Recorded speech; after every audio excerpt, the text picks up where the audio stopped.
Yeah. What? So we're going to continue on right now. Yeah. So chapter 7.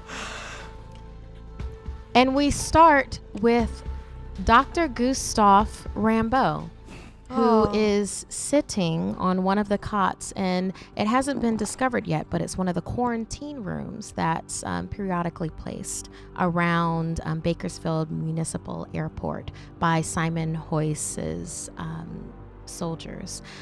He's sitting on the side of the cot, holding his head, bleeding, broken. He is a fortunate survivor of a very bad car accident, and he's doing his best not to vomit on his shoes. What he is trying to do, this ER surgeon that also became a chef, his lifelong passion, at the verge of the apocalypse, he thinks back to his daughter, Monica Rimbaud, and how she passed way before any of this happened, but that how he happened across, as a lot of us do, with a friendly face via YouTube that reminded him of his daughter, reminded him of her smile, the smile of his lost long daughter.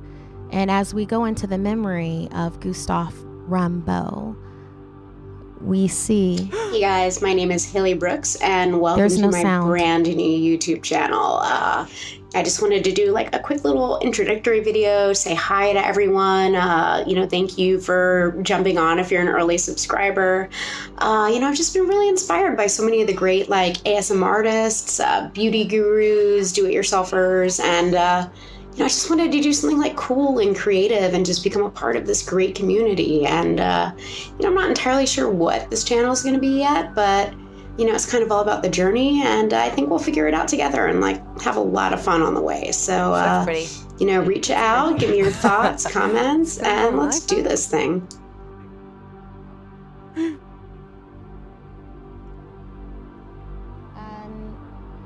Yeah, play it again.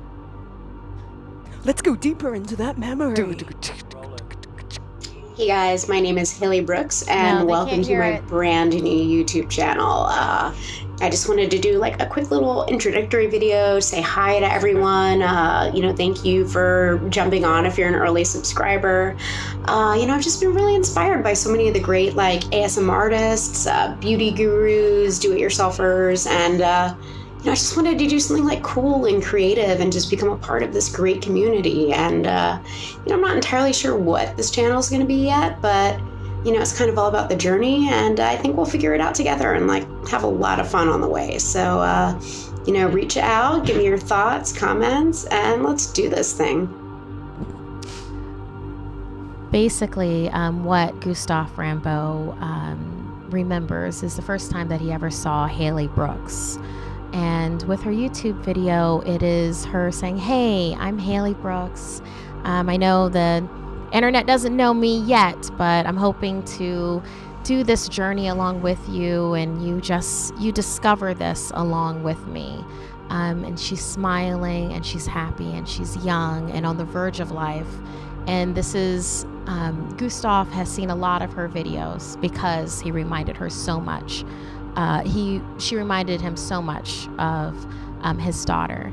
So with that, we take that beautiful smiling memory of Haley Brooks, and then we go back to where our story ended last week.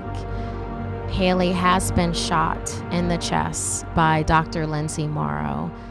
It was a tragic accident. She thought that she was one of the affected because Mallory, the corgi that she was held in her arms, was startled and let out this animalistic growl, and Lindsay, trained, immediately attacked by shooting her in the chest. Haley fell back into Dr. McKinley's arms. McKinley held the wound against the middle of her chest, trying to stem the blood. Keep the pressure. As we see, Miranda is behind the reception desk, shocked. Jason is in front of Haley, barely missed by that bullet that ended up taking her in the chest. And as this moment is going, it feels like the sound has drowned out of the world. It feels like color has left the world. As Susan is holding her hands onto Haley's chest, you hear boots, thunderous boots running up towards the door. And that is when Miranda, you recognize him right away. It is Simon Hoist, wintry eyes, short buzz cut, fresh, shaved face. And he's staring around at everything. And he goes, What happened? And he steps over Haley's body to Dr. Lindsay Morrow, and he shakes her. It's like, can you fix this? Can you fix this? He goes, and he looks around. And he looks at you. He looks at you, Susan, where you have your hands and you have blood flowing through your hands. And he looks at you and is like, we don't have any doctors here. We don't have any doctors. I don't think a doctor could fix this. No, we've got Dr. Gustav. He's back. He's conscious. Maybe he could do something. She's still alive. Simon hears that word, Gustav. Dr. Gustav Rambeau. We met with. Yes. Describe where he is right now. He's just back. A few doors down this hallway. He turns to two of his soldiers that ran out as soon as they heard the gunshot, and he says, you go down there and you get him. Do not bother to come back if you don't come back with him. Wait, and he's been in a car accident, so he's in the cot. Pick up the cot and bring him. Don't just grab him, because he's had serious head injuries. He's seriously injured himself. So pick up the cot if you have to. I'm talking to the people now, and bring the whole cot here. They nod at you, and they run out the door. And I put my pressure, my jacket on. However I can help, I'm trying to help too with Haley. Haley is looking up at you. Mallory, the corgi, is licking her face and has laid her head onto Haley's chest. It's all right, Haley. You feel her chest breathe once. It's okay. Breathe twice. We've got you. Don't worry. Mallory, the corgi, makes a sound. It's kind of a growl and whine in the back of her throat. And Haley's chest stops. Haley.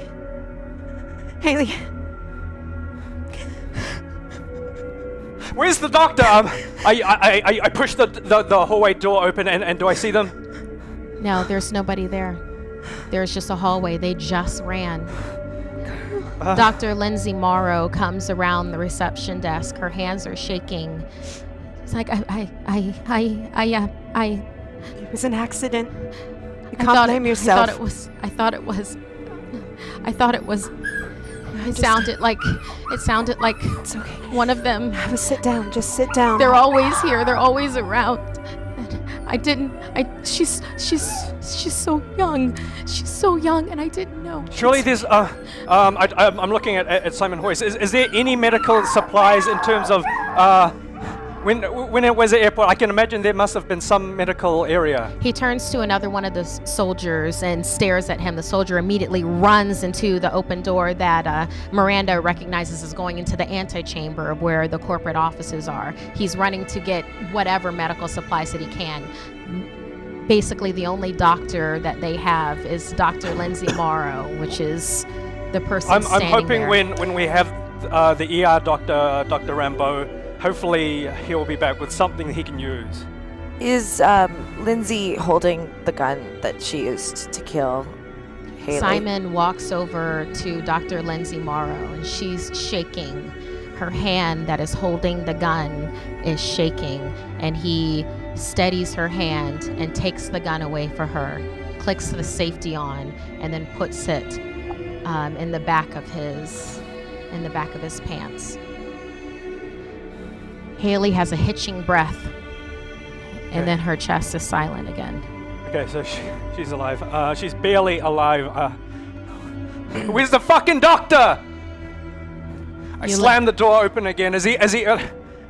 It was a far way down, and there's only two of them, and it's a cot, and he's hurt. It's going to take time. I'm gonna help with carrying the cot, and I just run.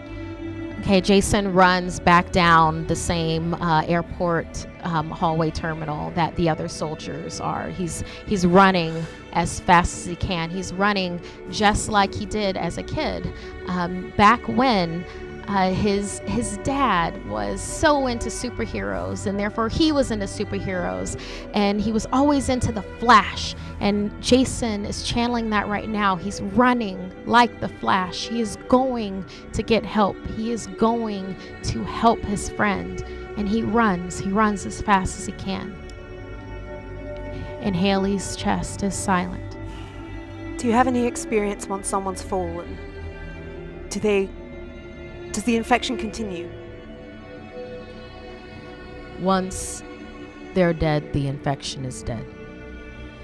It isn't like The Walking Dead. They don't get back up again.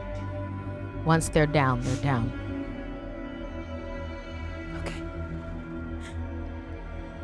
Haley's chest is silent.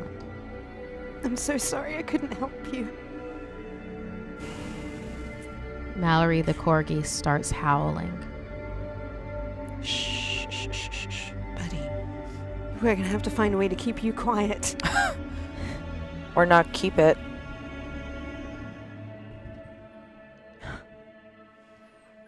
Hoist looks at you.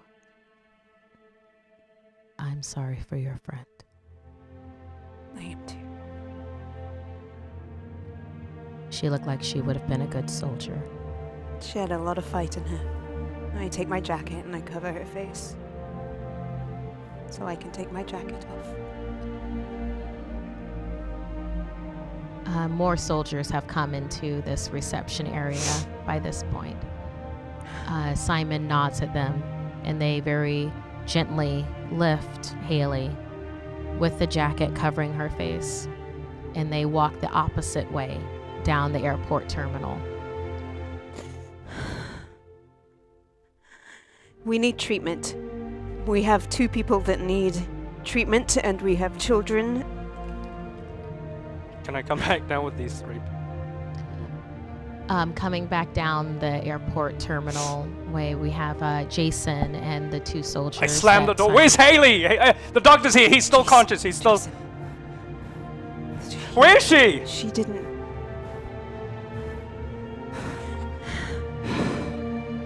We need to get you treatment, Jason.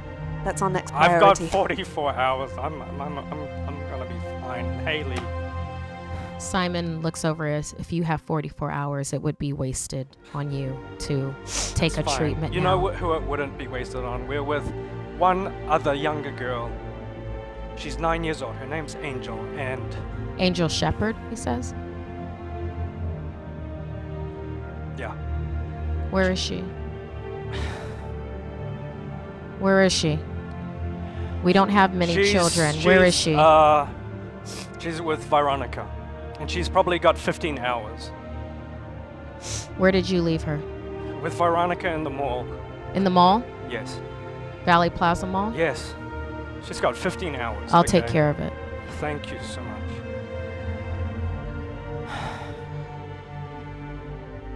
All of you should rest. I have an area that you can hole up in for just a second.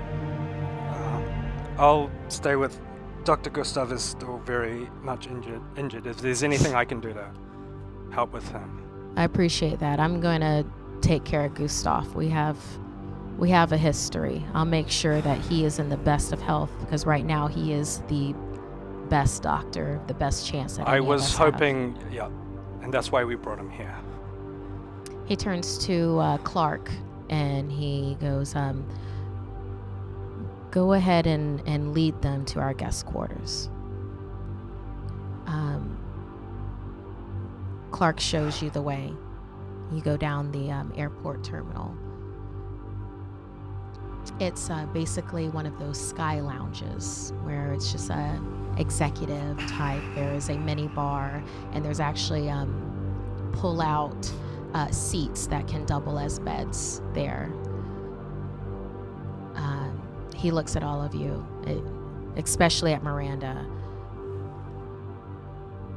I'm sorry that happened. Just Rest here. Simon will take care of everything. There's a bar.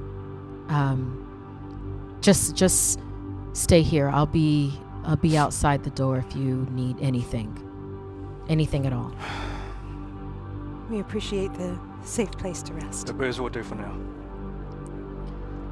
Clark leaves and shuts the door. I just grab a beer. Dr. McKinley just sits down. What do you want to do? We need to get treatment, and we need to get back to our people. We probably don't want to tell him that we're... he probably already knows. There's no getting back at this point. Why do you say that? He's not going to let us go. We have to get back. There's a nest. They're probably already dead anyway. Or if not, bitten. There was the cockroach. You're referring to the cockroach. I'm referring to Claraville. I'm sure he already knows. And even if there was a town for us to go back to, he wouldn't let us go. He can't keep us hostage. Well, he can, and I am hostage. It didn't sound... Yeah, Dr. Gustav made it pretty clear what kind of guy this guy is. I mean, honestly, I'm amazed at the kind of empathy he's showing over someone he didn't even know. Frankly, I feel like it's some sort of game, but probably just to make us a little bit more amenable to staying here. You're not right. I mean, you're not wrong. I was kind of acting on instinct back with Haley, but in hindsight, he was very... relative to the stories anyway, very... I mean, maybe we're wrong, right? Maybe he is... Well, regardless what our plans is, if you even want to go back, I suggest not coming too forward with that, because, I don't know, it's...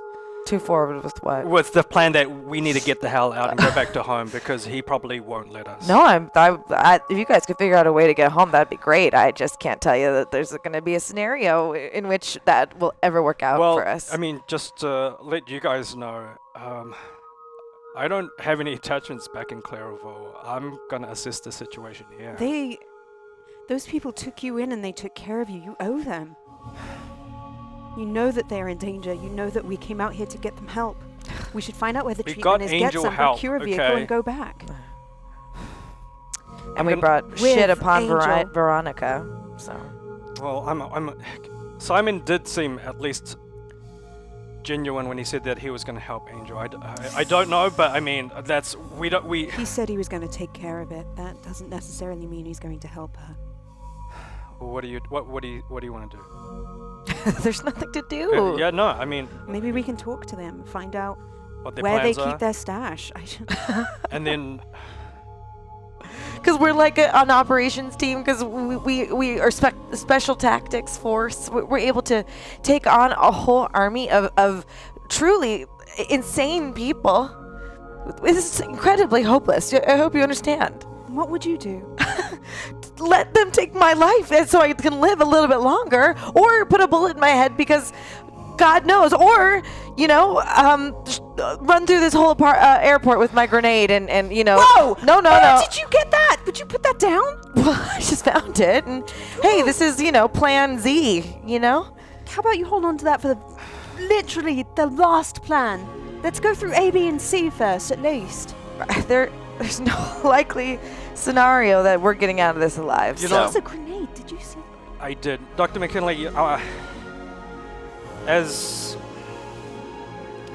much as I hate to say, you're kind of right. After coming down, there is a town that we left, and they have no treatment, and there was a cockroach infestation nest there. So I can't help but with the girl. Well, to not save her, not to just save the them. girl, but just treatment and. Let's see. We have to try. We are not selfish. No, you're right. It has been a very trying time.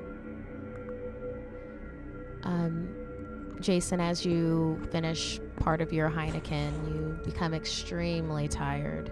All of you are extremely tired. Well, It's been extremely hectic and very stressful. And you end up dropping off to sleep one by one.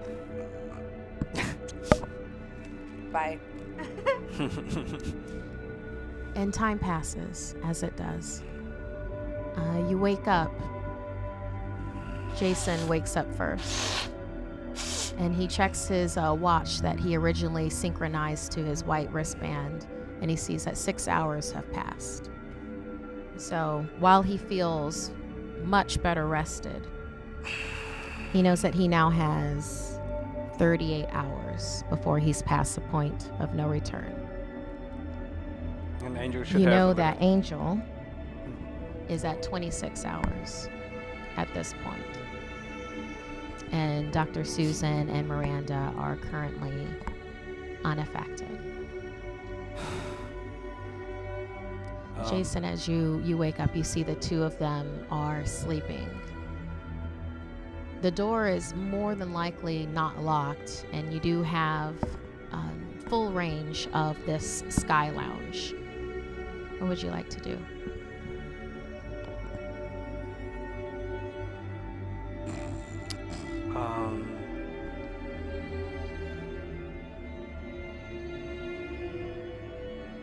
I wake up Dr. McKinley, but not Miranda.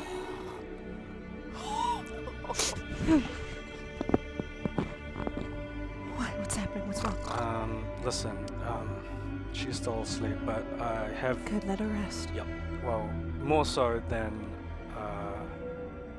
I feel like now you and I at least have the same intentions. I don't know.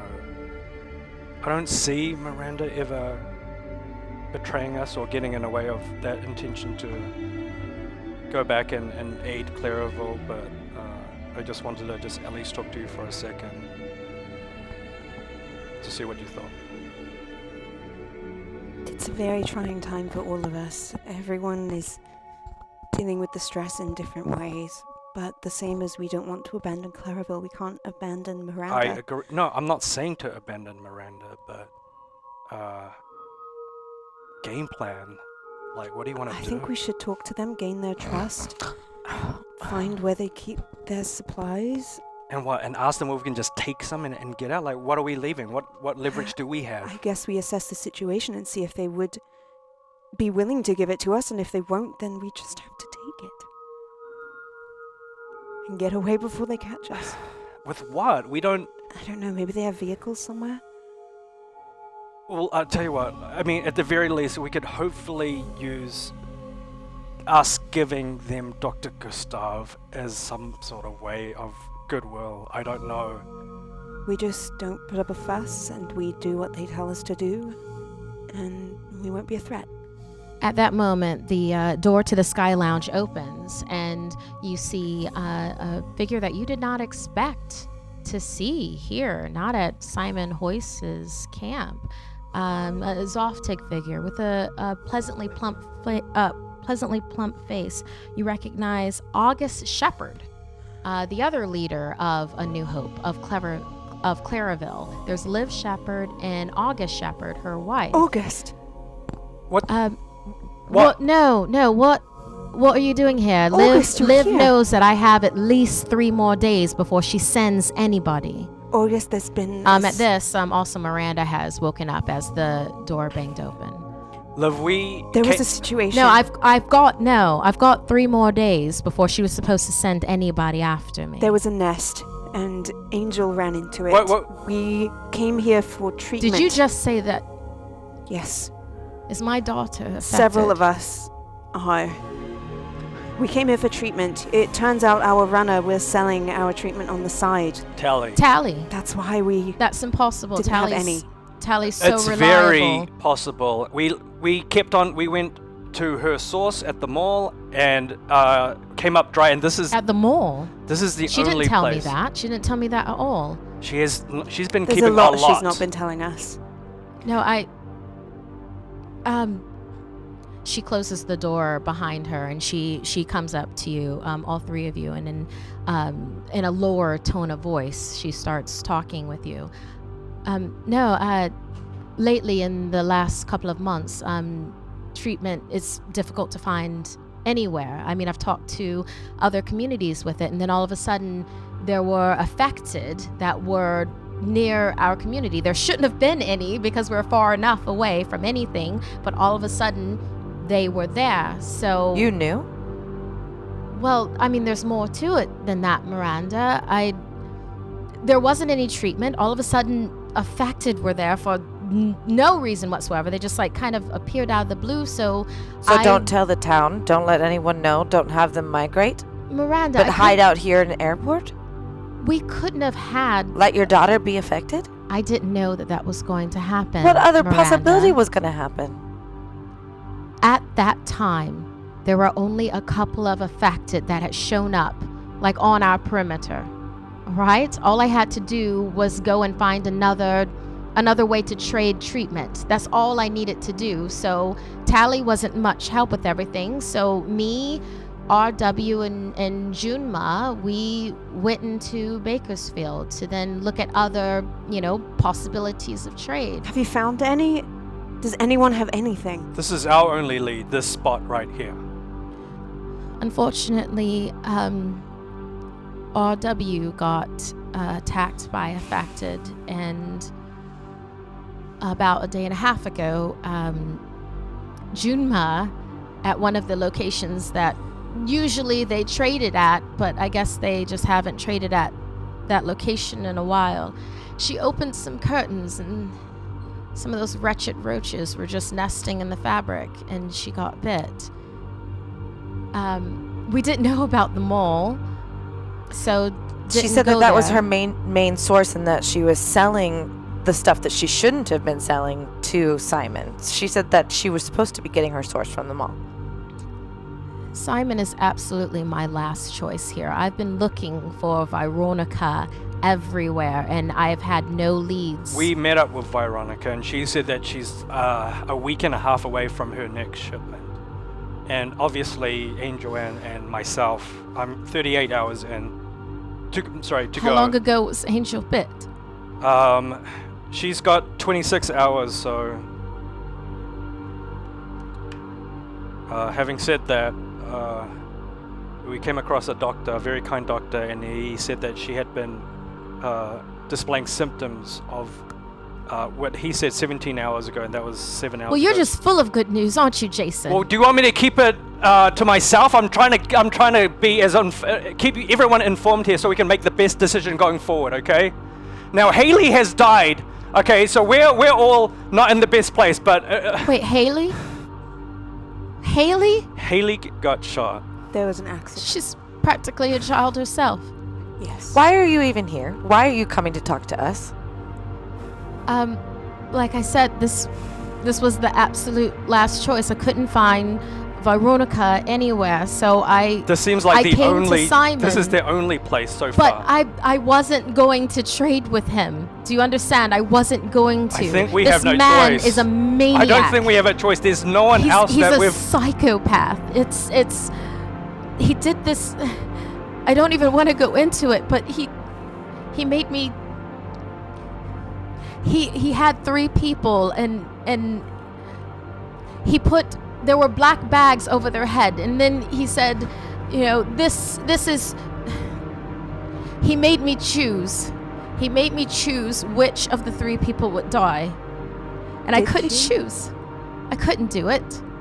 No one should be put in that position. That's not what we're about, right? That isn't what we're supposed to do. No, so he refused treatment. Junma is still infected. He wants Claraville to be part of his militia, part of his army. Apparently, we're one of the biggest communities and have not been affected like everyone else. We haven't been told that. But if he has Angel, then what? What am I supposed to do? It's starting to feel like maybe we should join them. Or at least those that are willing. If Claraville is overrun and everyone's going to be infected and we have no treatment, everyone's going to die anyway. At least let us go out fighting. And perhaps there are people that are willing to be recruited. We weren't told that they were doing a recruitment drive.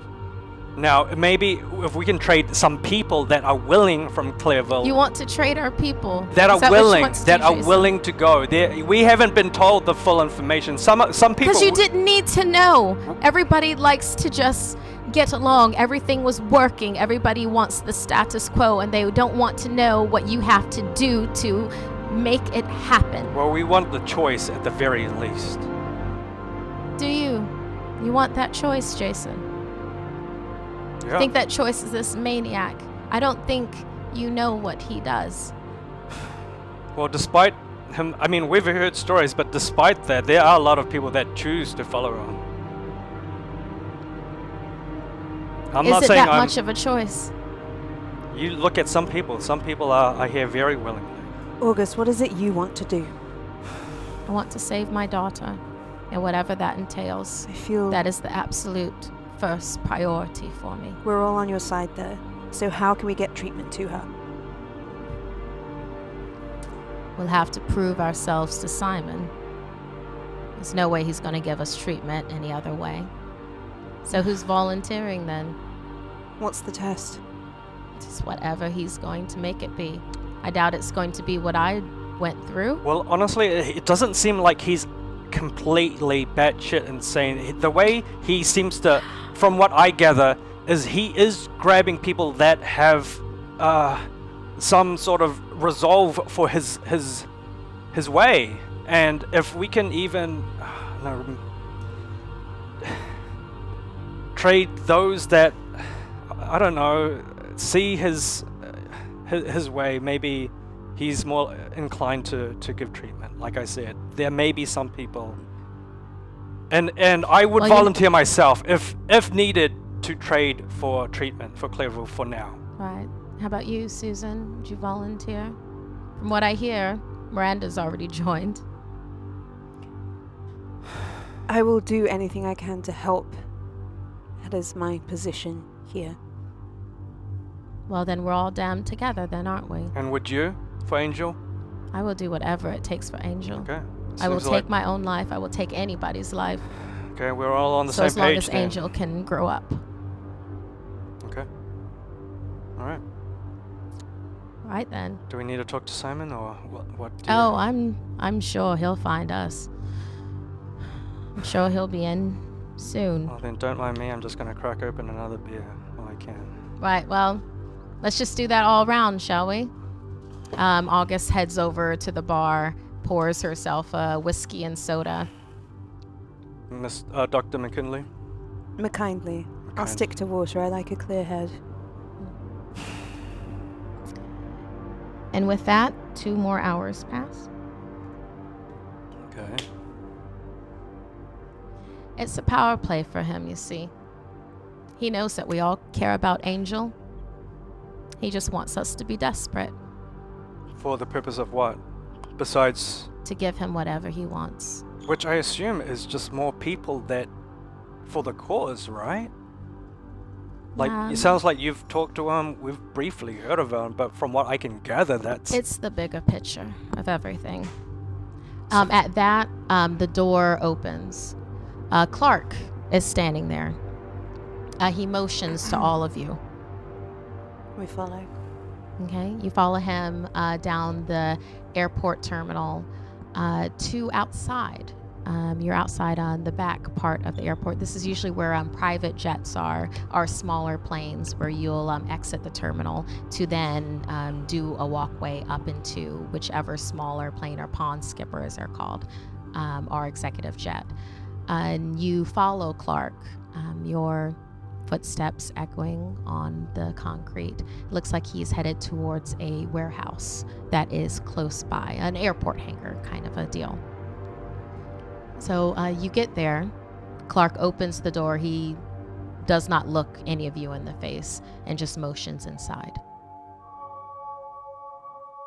Do you go in? What's inside?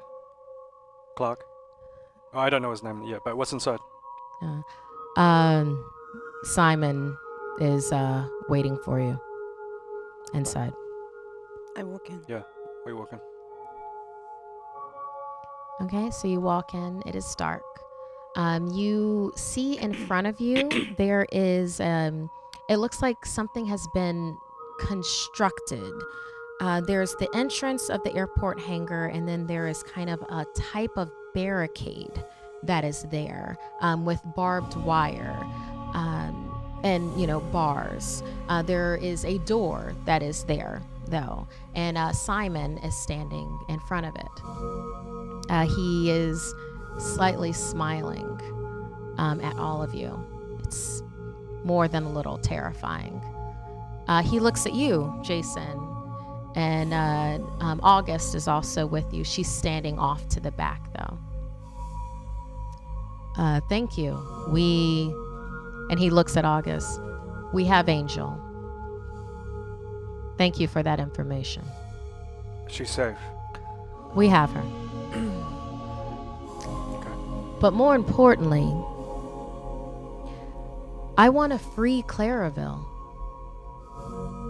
And from what I can tell, August and Liv tend to be the leaders for that. And since they sent you to talk to me or Evans or whoever, you're spokespeople, yes? I cannot say we represent the town, but I can say I say that you do. All survivors. I say that all of you do. And anyone that wants to survive this environment. We're happy to speak from our own perspective. However much you think that represents our whole community, that's up to you to decide. I have a lot of treatment. I do. But that's just a battle. I need to win the war. And for that, I will take on Synchronity Tech. And for that, I need people and I need firearms.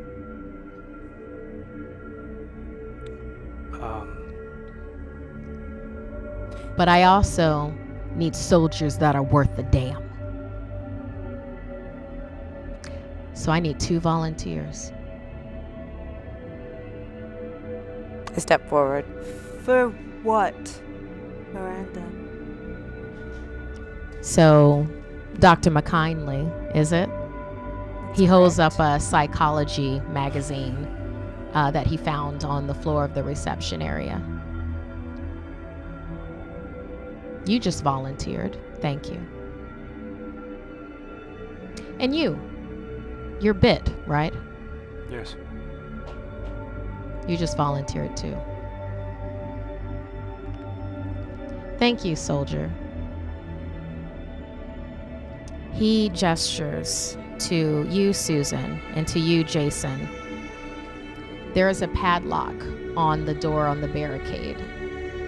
He takes a key from around his neck and unlocks a padlock and slightly opens the door, and he motions you both inside. He reaches behind him and pulls out the same gun that he put into the waistband of his pants. He tosses it far into the barricade. You hear a clatter as the gun hits concrete. And he motions you both inside. I think you've misunderstood my skill type. I'm more of a talker. Perhaps we can come to some sort of agreement. You need people, and I have access to people. You feel a gun on the back of your head. It's Clark. Throwing us into a pit like dogs won't get you anything. Just to be clear, the inside of this room, it's bars, so it's see-through, right? Okay. And there's nothing inside besides the gun. I didn't say that. What do I see through the bars besides the gun? Do you want to roll for what you see? Or do you want to just go inside? I go inside. And how far? Wait, how far did he throw the gun first before? He gave it a real hefty throw. Jesus. Okay, fine. I go inside and I. Fuck. Jason, You've got a gun to the back of your head. What's the alternative? what are they going to do? Shoot me? Yes. Great. Shoot me. We are no use to you if we are dead. Oh my god. You are playing with fire. Oh my god. Clark grips the back of your neck and pushes you into the cage, but holsters his gun for now. The door swings shut behind you, and you hear the padlock lock. Okay, I see the gun, right? You do see the gun in the distance. You also hear Simon Hoyce's voice. This is a warrior game. That gun has only so many bullets left in it and you're in a cage of affected. You have to use your wits because there's more affected than there are bullets in that gun. Or you can kill yourself, but I only want real warriors. And at that, you hear the affected that are in that cage. The lighting is not good. You can't tell how many there are, but you can hear them, and they can taste you. Stay behind me, I still have my sight on. What do you do? I stand still, and I make no noise. The affected are not just audio listeners. They can taste you on the air. You see through the half gloom of this very large space, 4 of them are coming towards you. They haven't located you yet. Their heads with this yellow ooze that is coming out of all orifices. You see their mouths agape. It's like they're tasting the air for you. All 4 of them are clumped together. The gun that was thrown is off to your right. They are over to your left. And eventually it looks like they're going to get a pinpoint on your side. Do I hear anything to my right, where the gun is? To your right, you do not hear anything. I'm still affected. You can stay behind me. I'm affected. I realize you're not. You smell more like them than I do. Let's get that gun. Okay, we slowly, as a little noise as we can, walk towards the gun.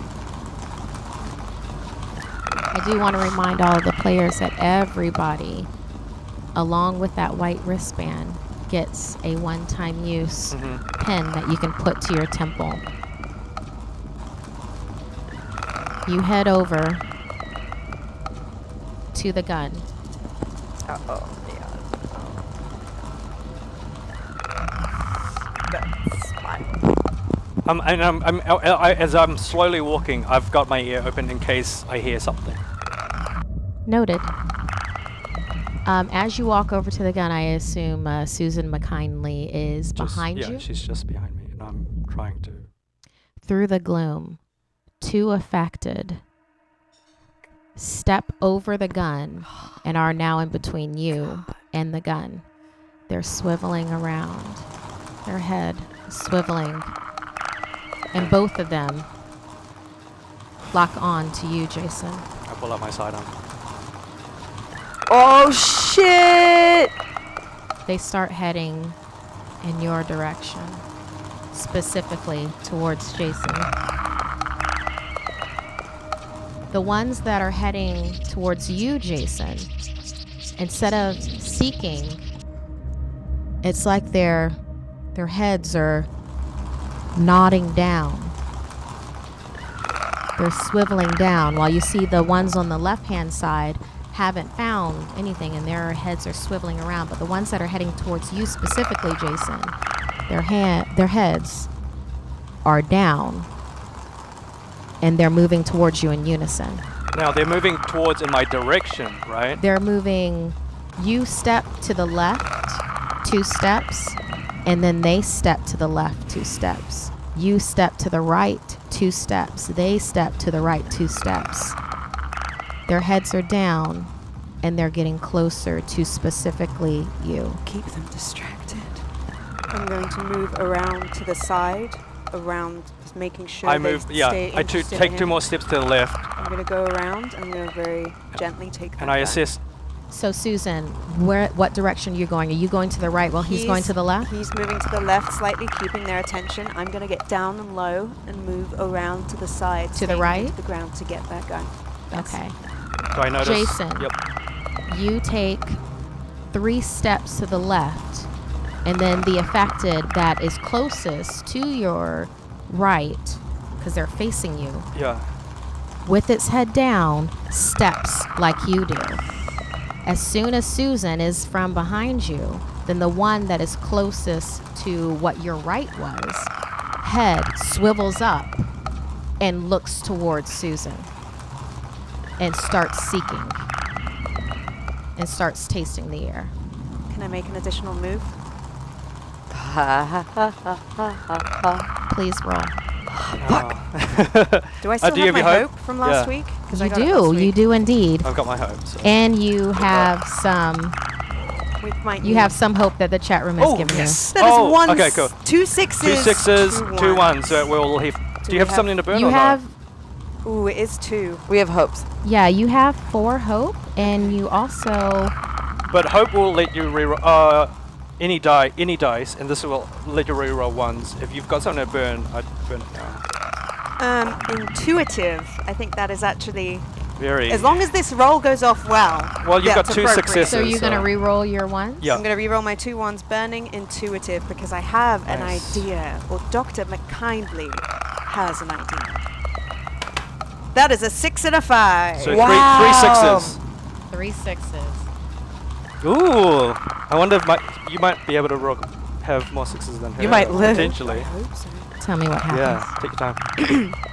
So I'm down low to the ground, and I'm reaching for the gun, and as I get it in my hand and lift it off the ground, that's when the affected turns to look at me.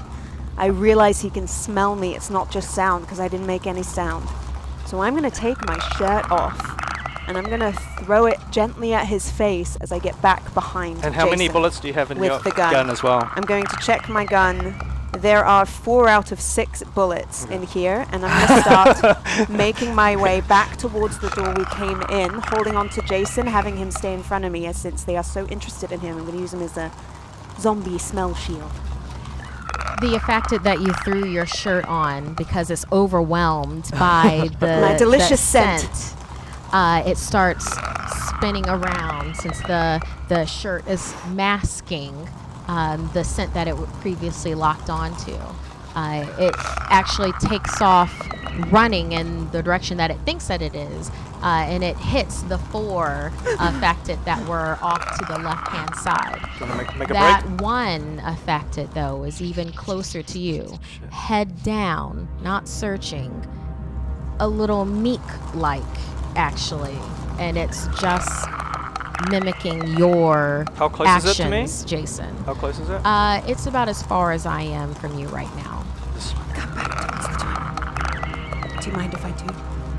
Can I do something? We make our way back to the door. I raise the gun. I shoot the padlock, and I kick the door open. The padlock is not accessible on your side of the door. Oh. Okay. We didn't know that otherwise. Your backs are, I guess, pressed to the door that you entered. How close am I to them? They can see us, right? You're on the other side of the barricade. Yeah, they can see us from... They can see everything. Simon says, well, there's 4 bullets, and they're still affected. You barely used your wits. You still have your gun, though, right? She's got... We both do. Wait, how many bullets? You've got 4. How many do we see? How many affected? You see 4 affected to the left of you, and now there's 5 because that one that had the shirt on his head has gone over there, and there is one that is swiveled towards you, Jason, and is mimicking your movements. Are you a good dancer? If you can get all of them to look at you, and you can move around them in the right way, we can line them up. We can take them out with 1 bullet.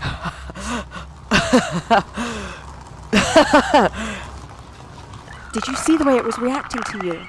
Where you stepped? It must be an infection. It's some sort of hive mind or something. Take a deep breath. Take a step forward. See if you can control You want me to him. line them up in a line and shoot down through them all? Yes. At this point, 2 of the affected that were off to your left have located you, Jason, and both of them have put their heads down, and they are mimicking your movements. Do I need to take off my shirt too? Lift your left leg. I left my left leg. Nothing happens. Okay. Should I take off my shirt and throw it too? Would that help? What? Look, we can shoot them all. I've got enough bullets in this gun that we could, but... As soon as we start firing, they're going to run at us. We have to do this at the same time. You go for the left, I'll go for the right. We have to take out both of them. They're closer. Okay, fine. don't have time to argue with you. There is one affected that moved around behind the two that were located on you, Jason, and it's tasting the air. Okay, I do what, Jesus. It locks onto Jason. And its head goes down. Wait, what? And it's very meekly following the same motions that you are. Let's do it, go. Move to the right a little. Move that one over. Okay, that other one is coming over here. As Jason moves over to the right, the 3 affected that are focused on him and a 4th one that are focused on him also move in that direction. They are closer to him, very meek, heads down, and following his movements. The last affected that you see, if you sit down, will they sit down too? They're not copying my movements. We saw that with the leg. They're just also locks onto Jason. They're getting closer and closer. They're attracted to my scent, not my physicality. All of the affected that you see have their heads down and are meekly copying any movements that are lateral, like directional movements that Jason is doing. But all of them are pointed towards Jason. Jason. What? She can talk to you through the barricade. You're highly evolved. You've been bitten by a more evolved cockroach. You're King Cockroach right now. What are you saying? That you could make them do whatever you want. Try and command them. Just pretend like you're dreaming and you have control of your dreams. Get away from here. Nothing happens. Any other bright ideas? Jesus Christ. Walk them away from McKindley. Okay, so I walk laterally away from the good doctor, because that was your plan, right? So you're walking to the left and leaving Dr. Susan pressed against the gate? Oh shit. Pressed against the gate. Right now you're both pressed against the gate? Right. And so if I move, they're going to be following me, right? Let me know what you're doing. Okay. I mean, if he said that we have to take them out, why don't we just shoot them with our bullets and just off? We can, but as soon as we start shooting, they're going to run at us. So we better not miss. That's why I'm trying to line them up. I'm a good shot. Okay, I have never fired a gun before. I know how they work, but it's all CSI for me. That's an old reference. Thanks. Due to your indecision, Fuck. 3 of the affected, the ones that are closest to Susan, now taste her. And at that, 3 of their heads swivel up, lock on her, and their mouths open, and they start heading towards Susan. I walk back towards the door. I take a sharp part of the gun. I cut my hand open and I smear my blood all over the door, wrapping my hand in my jeans and then running the other side as quietly as I can away from the door, which is now more delicious than. I mean, we should have. If we're gonna roll, we should have rolled for shots. I think. That is 1-6. Wow. No ones. 1-6. What say the next move we do? If we're gonna roll, we're gonna roll for shots then, because if we can get the shots off. If you want to tango those bad boys into a line, well, I mean, otherwise we're just like shooting. running around this arena and we're still just rolling dice for no reason. We haven't gotten anywhere. I rolled because I was getting attacked, bro. And you had 1-6, yes? Yes. Out of the 3 affected, I also had 1-6, so. Out of the 3 affected, one of them immediately goes towards the blood smear that you had on the gate. It's smushing its face against the metal wall. And you see like this streak of ooze that happens while it's spudding around and pounding at the gate, trying to get at the blood. The other 2, even though you very quickly put your hand into your pants and then did as quietly as you could over, they sense that something's wrong and they're tasting the air. One of them is looking towards you and has their mouth open because they're zeroed in. The other one is tasting the air. Can I just get a sense of like the room and exactly where she is, where I am, and where all the zombies are, just so I can make a choice? It is a rectangle. Yeah. Where you entered in is where one of the affected is, practically against the door, that is smeared up against Susan's blood. Yeah. You have 2 just in front of the door. Susan has already gone towards the further part of the rectangle. Okay. One of them is zeroed in on her. Yeah. One is searching. Those are the 2 that you just said, right? Yes.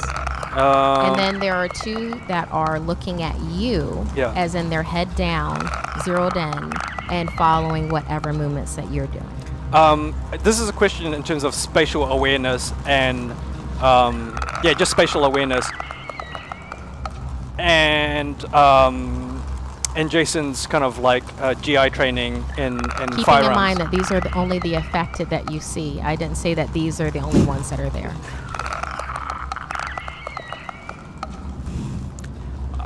Am I near Susan? Like when she ran, I would have run too because we were in the same spot, right? No, you've moved off slightly. Shit, you moved laterally to the left. Fine. You're here. You got 2 on you. There's the door. There's 1 there. There's 2 on me over here. Do you want to meet up? I'm going to try and line these guys up. And then go for the shot? Oh, nice metagaming. This is a tough situation with Ian, okay? I think it's your move. Yep, okay, so I have in mind, my end goal is essentially get to a place where I'm basically have the space far enough to take off enough shots before they reach me, as well as being aware of my surroundings in case there are other affected. So whichever direction in that rectangle that is, I move towards that spot. Well, at this point, unlike Susan, the affected have not tried to attack you. Okay. So I'm still just trying to find that right sweet spot space within my surroundings. That's basically a place where I'm aware. Yep. At this point, if you moved more to your left, you would have a better angle to then line up shots if that's your objective. I do that, yes.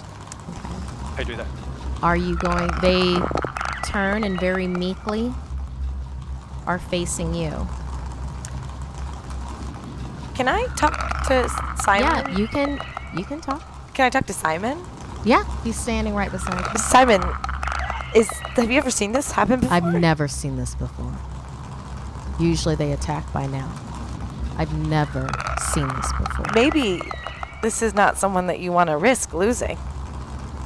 Simon considers that. What are you going to do? Are you holding up the gun? I would see you readying that shot. Sure. Am I in that sweet spot space where... At this point, you are. That if you wanted to shoot, you can. I would be able to shoot the affected enough that I see and still be in a safe place to have that space, right? So you're shooting the affected? No, he's holding up his gun and he's going to make eye contact with me. Yep. In front of me is the door, with the guy smearing his face on the door. Yeah. And then the 2 here, one's fixed on me, one's still looking. I'm going to bring my hand out, that's bloody, and hold it over the hand that's holding the gun so I can get their attention. And I'm going to do what I wanted to do earlier and back up and line up these 3 and shoot them through the head. But before I shoot, I'm going to line up, I'm going to look over to you with a 3, 2, 1, and we're going to shoot at the same time. Okay, so you're going to try to do a crossfire with the affected that are in your sight? These 3, he's going to shoot the 2 on him. Yep. We're doing it at the same time, so the noise happens at the same time. Okay, I'm going to need for you both to roll. Oh my god. Yes, okay. Oh, 2 6s, no 1. Wow. Those are good rolls, Kay. I gotta say. It's the stress eating of the chocolate that's helping. Well, I don't disagree. Here we go. 3, 1. Oh, Jesus. 1. Oh my god. 6. Wow. Okay, it's a success, but how many hope do we have? You have 3 hope. Okay, I choose to use 2 hopes. Just 3 hopes? 6. That's 2 6s. Yes. 2 6s. No ones after Oh, that's amazing. We both got 2 6s. Yeah. So you use 1 or 2 hope? 2 hope. Yeah. I'm sorry. You have 1 hope left. Are we good under pressure? I think so. I also rolled 2 6s. No way. I'll let you know. Liar! Okay. But we're in a better spot than you, so these. I mean, not you. But then these affected. Cool planning. You got to give us some cool points. Dr. McKinley's turning into a badass. Been pushed against the brink. You strategically have the high ground, Right. so to speak. Sure. So of the advantage. 4 bullets that Dr. McKinley has, you coordinate. She first takes out the affected that is closest to her with a headshot. Nice. At the same time, Jason then takes out one of the meek affected that are close to him with a headshot.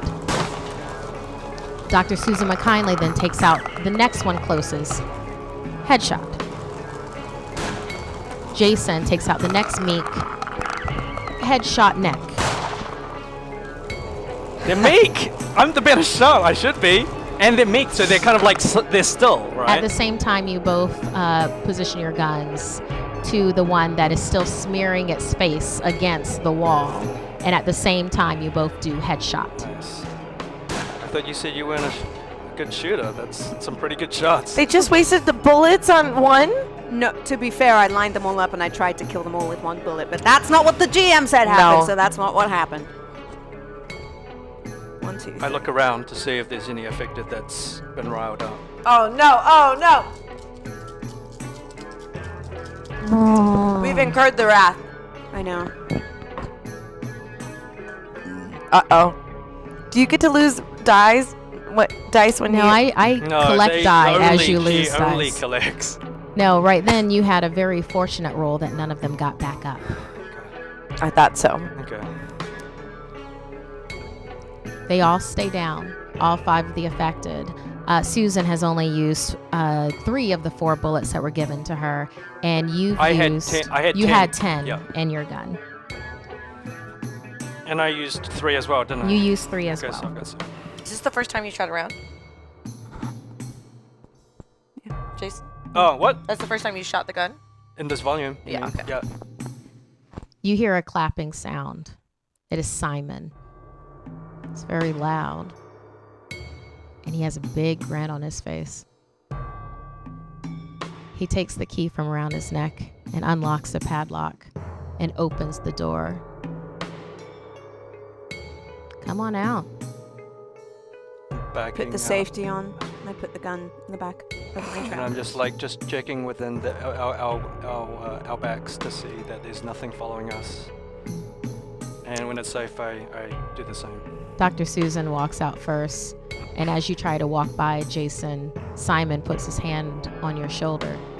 I have never seen any affected act like that with anyone.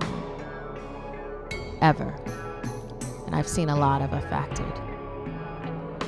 How long ago were you bitten again?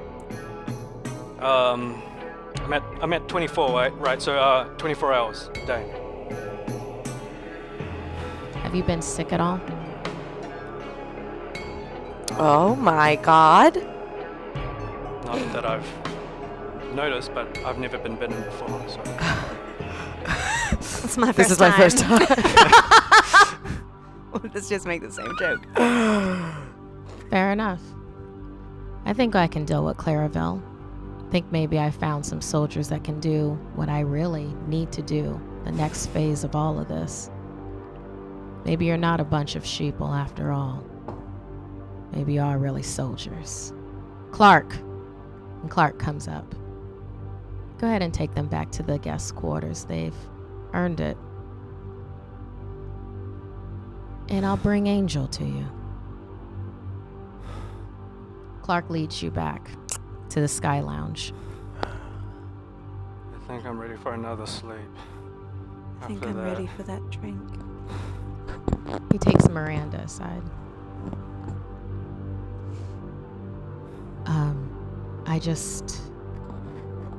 That was really amazing what you're, I didn't expect that from them. You think I did?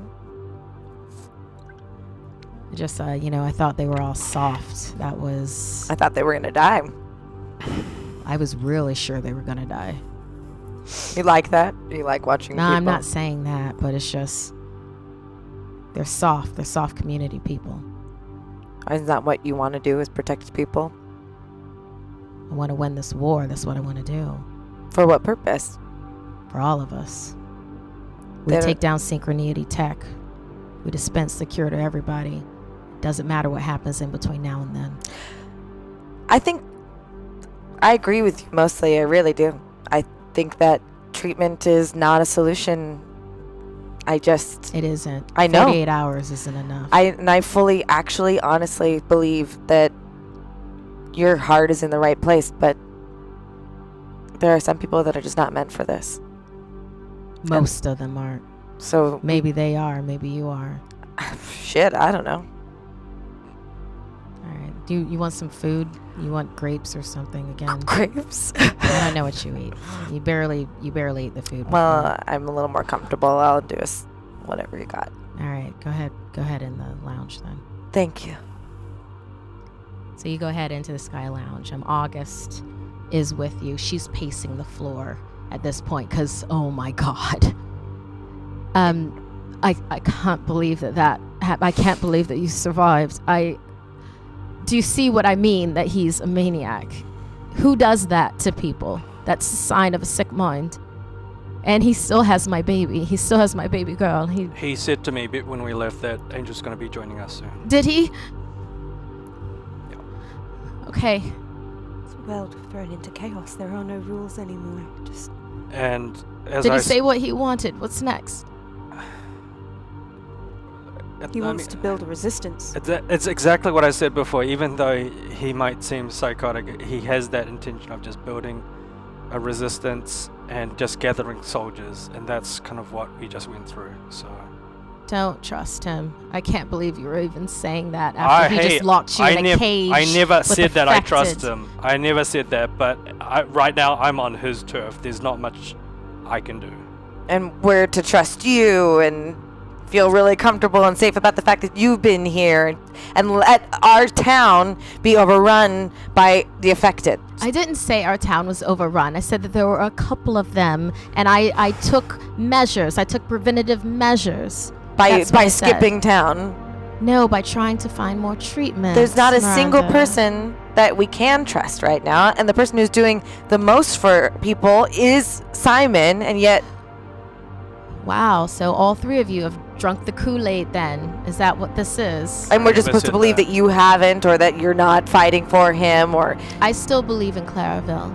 All right, Miranda, Susan, Jason. You sure there's a town to go back to?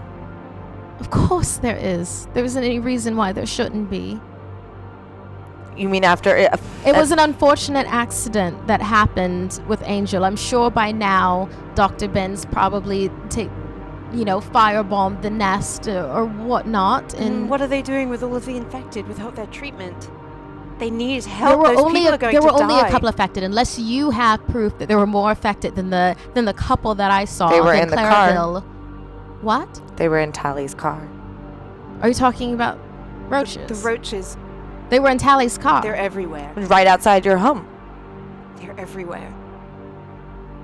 Honestly, I Claraville's don't think done. Simon's even the worst thing that could happen to Claraville now. Perhaps you could keep some of them alive, but at this rate, there is no treatment. And everyone's going to be infected. Everyone is going to die. And you have to know that our intention is the long-term good of the people in Claraville. Whatever that best solution is. It is for their long-term survival. We haven't turned our back on everyone in Claraville as much as you think, but that's where I stand anyway. Fine. I guess we wait until this maniac decides to bring me my daughter, and if he decides to give treatment, and then what? He puts guns in our hands and points us towards synchronity, and that's the way that this ends. We had a life, a community. Well, the rate things are going, I don't see that way of life preserving forever. At some point, there's going to be change. I don't know what that entails, but if that entails Simon being their best chance, then, like I said, I'm not trusting the guy, but right now I'm keeping an open mind. That's where I stand. And we seem to have won his kind of his liking or temporary effect. Well, you have Cockroach King. Well, I'll take it, you know. Well, you'll take the fact that you've been completely unaffected? Yeah, I mean, I don't know. Like maybe you're the cure. Well, I wouldn't go that far. I would. An hour passes as August paced the floor. The door opens. You hear a coughing sound.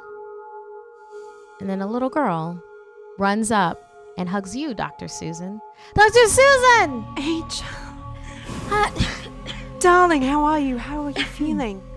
I got my Nintendo Switch. You did? They even charged it. You can actually... I've been playing Breath of the Wild. It's so big. I bet it is. There's so much to it. And you're going to defeat the bad guys just like we're defeating the virus, right? How do you feel? I feel so bad. Honey. I feel so bad. It's just, I keep on being sick. Did these people can't give you eat any anything. medicine? I can't. They say I can't keep anything down. August immediately runs over to Angel and scoops her up. Angel's overjoyed to see her mama, and the two of them have a moment where they are just hugging each other so close. August is crying and petting Angel's hair and holding her so tight. I don't think she's gotten a treatment yet. Clark is standing in the doorway and has she gotten treatment? No. Why not? Simon says after the mission. Wow. I need the three of you to come with me. Yeah, sure you do. August, do you be okay here with Angel? August is crying and she just nods at you. Okay, let's go. Hurry. Whatever you do, just hurry, please. Hold her tight and tell her you love her, okay? Okay, we go. We leave. We follow Clark. Lead the way. As you're leaving, you see Angel. She's looking extremely sick and shaking a little bit. And there's also, you see that there's some ooze that's coming out right here around her eyes. And she wipes that away and then stares at you and looks at her mother's neck as you then walk out the Sky Lounge. Looks at her mother's neck. Why am I not surprised? You follow Clark down the airport terminal back to the corporate offices. Simon is standing there. All of you head out, back outside. There's an open air Jeep. All of you pile in. As you, Simon, Clark, the three of you, all three of you are in the back. Jason, you take the open air back, and the two of you are in the back in the seat. And you head off. You drive. It looks like you're driving towards an airplane. There's a number of other soldiers that are around the airplane. You do not see Dr. Lindsay Morrow. Otherwise than that, the other soldiers, you aren't sure who they are. They weren't friendly. You didn't really meet them. As you all get out of the Jeep, Simon turned towards you. So, you and everyone here, we're going to take on Synchronity Tech. Today? Today. Right now. Aren't you lucky? What a coincidence, man. Indeed. Would you care to elaborate further on taking on? What exactly is your plan? Well, I wasn't going to involve you, but actually looking at the way that how this one is around the affected, I think we can finally get in. See, there's an outpost of Synchronity Tech. We have really good intel that there is a earlier version of the cure that we would be able to work with. Unfortunately, it has been overrun with the affected. We have not been able to get close. I didn't have the people, I didn't have the arms to be able to do it. I needed the manpower. But if I have you and your friends, we're going to storm this lab and we're going to get that earlier version of the cure. You think you're gonna... What? You think I can impart the Red Sea of zombies or something for you? I don't know what you're gonna do. Just do what you did before. I'm sure you'll survive, or if you don't, then my soldiers will step over your bodies and grab the cure. And if they don't survive, soldiers will step over their bodies and they'll grab the cure. We're in it for the species. Simon, it sounds like a lot of this plan, well, a part of a plan, I'm not sure how big, is relying on me. Do you have your word that if once I leave, you give that girl her treatment? If you get me that cure, even that early version of it, I'll make sure Angel gets the treatment. That's not even a problem. I'm not saying Especially the cure, but because she's ready to... Have you seen her eyes? Well, I guess we better hurry then. Unless you want that poor girl to die. Are there any other questions that I can answer? Tick tock, yes. Tick tock. Do you have any more ammunition? Can you I only have one bullet left. Of course, Doctor. He turns to one of the soldiers, nods at him, gets a gun from him, asks for yours, and switches with you. You have a full mag. Can I get an 10. Can I get an automatic rifle and 2 pistols, please? He asks for your gun and refills it. You have your 10 bullets. Not even a spare mag? And a spare mag. Jesus. You don't happen to have any So raid generous, gear on you, Simon. Well, it's your time. Tick tock, tick tock. You said the girl was not looking that good. Any other questions? Don't happen to have any Should we raid have gear a on you? beverage and maybe a sandwich? Armor, protection, anything? Oh, you're going to have them get that close to you? No problem. He leads you into the actual airplane, and you see that there is a way to, there's a number of Kevlar vests and full helmets with clear visors, kind of like SWAT gear. I take whatever is available for me. Okay. Yeah. So Yeah, I'll wear that. Kevlar vest, SWAT helmet. Are you sure you don't have anything else to give besides this one pistol? What we're hoping to do is to get in, get out. You use your voodoo wizardry, Mr. Magic Man. We get in and we get that cure, and we all get to go home, and Angel gets that treatment. And isn't that what everybody wants? Don't we want to save the world? I shake out the vest and the helmet to make sure there's nothing in it. Go ahead and roll for me. She probably would have just left No, it. that was definitely...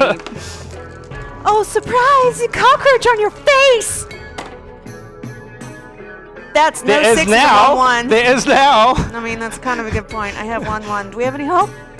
You have one hope. Do you have I'm gonna brink? reroll that Wait, do you have It's brink? just 1. Okay. I mean, but you need a 6. Kate has her brink, Jessica has her vice and her brink, and Mike has his brink. I'm going to use that hope to roll this. Reroll this. Believe. That's no. It had to happen. It had to happen. So what happened? No 6s, no 1s. No 6s and no 1s.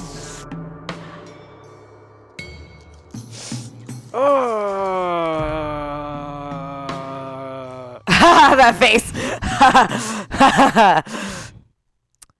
There are no cockroaches in any of the Kevlar and the armor that you're in. Simon very rudely pushes you into the airplane, along with you, Miranda. All 3 of you are in, plus 4 other soldiers.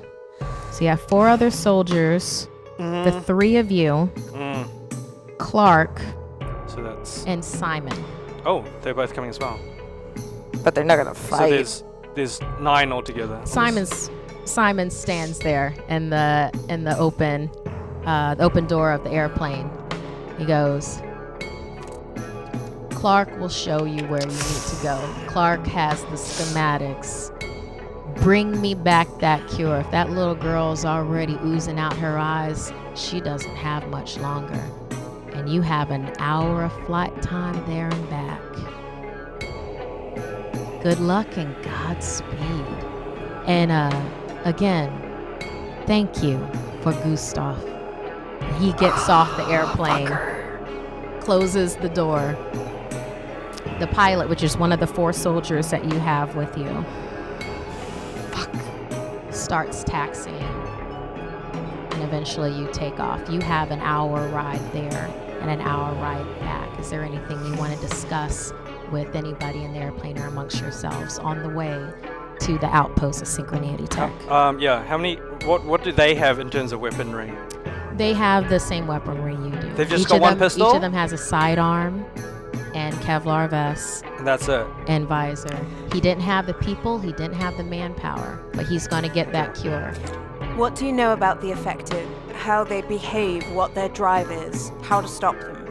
You had them in cages, you must know something. You must have done some studies on what they are. Clark looks at you, and then he kind of looks away. Yeah, they taste you, basically. It's we've tried different things like masking our scent,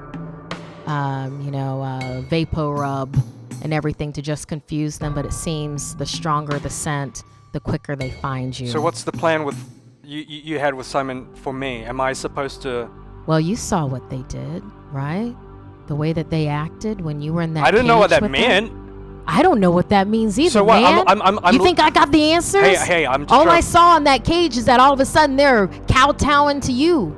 Look, I just want... I've never seen that. Neither have I, but look, I'm just trying to figure out the best plan for us now once we land here, okay? So what is the best plan? Am I... The plan that Simon said, and I can lead us there.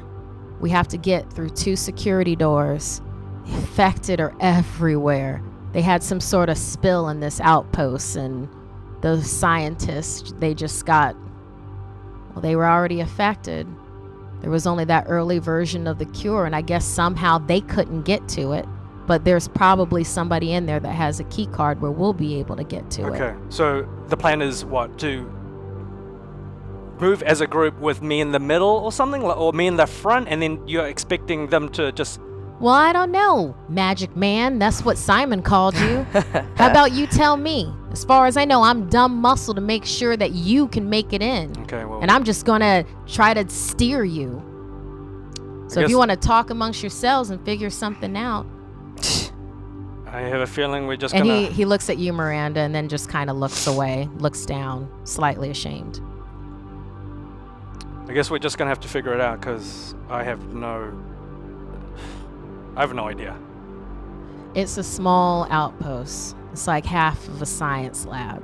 Well, can we take... They didn't even know what they were working on at the time until they realized that, well, this would lead to a cure.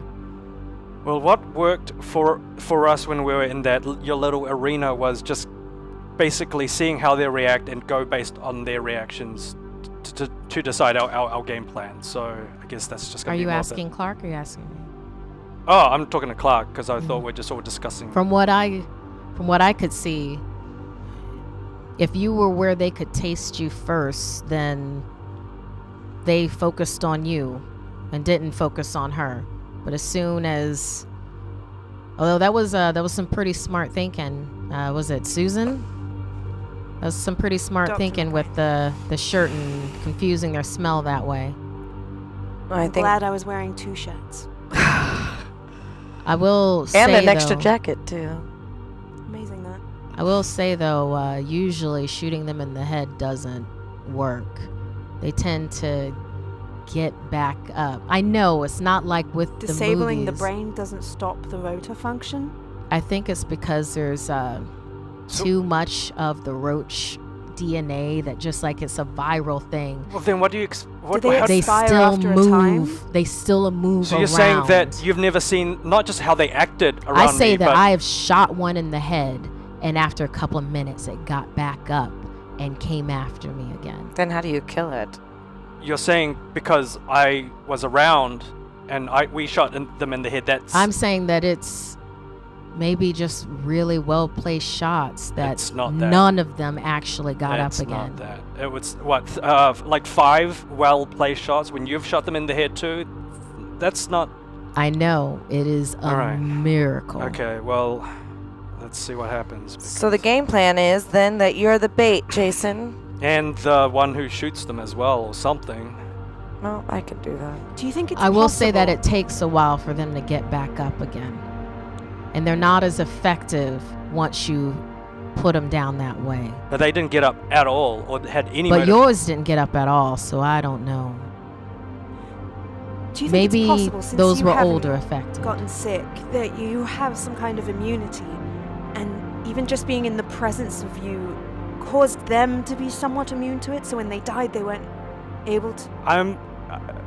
Look, I don't know, but it sounds like you know, you might not be too far off.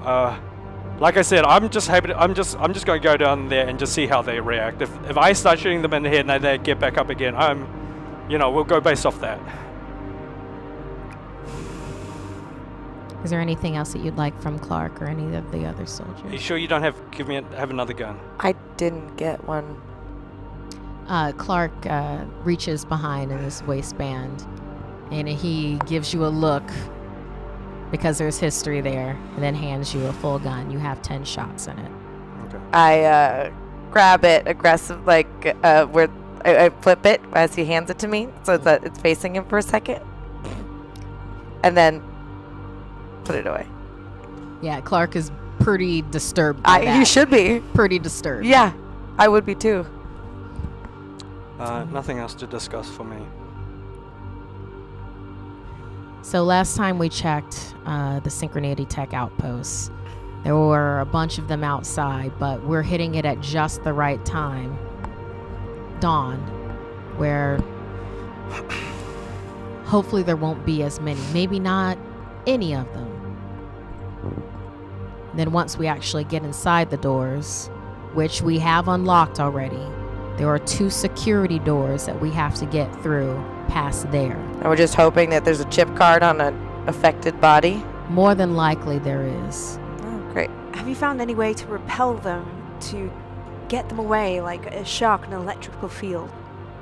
Well, usually one of us runs as bait. There haven't been many of us. People didn't really take to Simon's way. This is the most headway he's ever made. It's almost like But being a I'm tyrant doesn't open work. to ideas. That's great. We're going into this thing that requires so much planning with 0 plan. Well, you've got Perhaps- me, you've got 4 soldiers, And 3 you're people. fully armed and armored, I just want to be clear. So and you have someone that they might, I don't know, what's a good word to say, think they're one with him? Cockroach I think King. this is about as prepared as you could possibly be. okay. Do you think it's your body that smells like it, or perhaps this aura is leaking out of all your... My point is, if we take your shirt and we divide it up amongst all of us, putting a piece of it on us, do you think that would be enough smell? Shit, that's an idea. Knock yourself out. I take off my shirt and throw Can it. we- I want some of your blood. Cut up the shirt into some ribbons. I suggest we all tie a piece of it around our necks. I've still got Perhaps my that tank top on. smell will help. And also, if there is any kind of security system here, an alarm system, perhaps we can trigger it. At least we can deafen them and take out one of their senses. That's also a possibility. Great, let's try that. Anyone got a lighter? Remind me, did this chapter end? Yes. I figured the new one. I figured a new one started when we landed. As the plane continues through the air, heading towards the outpost of Synchronity Tech, the world gets a little bit darker, and this chapter ends. It's You are as your prepared fault. as you possibly can be. Kate Elliott. Kate Elliott.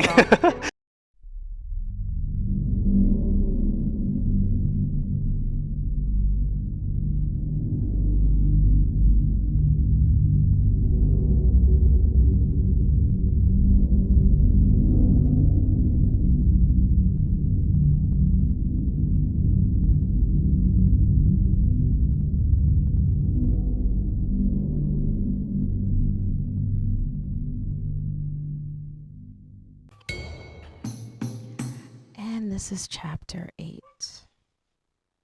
There are some truths. What? Mm. Shit. Believe it. Hashtag feeling. Uh-oh. Susan begins to think that Simon sees Jason as a way to weaponize the affected. With Jason on his side, more affected mean more soldiers under his command. If they can't escape, Susan knows Jason is too dangerous to leave alive. Noted. That's Yep. very GM. Yep. That's very GM. That's telling people. Susan how to McKindley's do. Intuitive. No, there's still more of a GM power than anything else. Well, does it help if I say that I was going to do that anyway? We'll take the spirit of it, but I'm not going to go along with Susan is saying definitely that Simon is going to weaponize the affected and all that other stuff. If anything, it'd be immunity.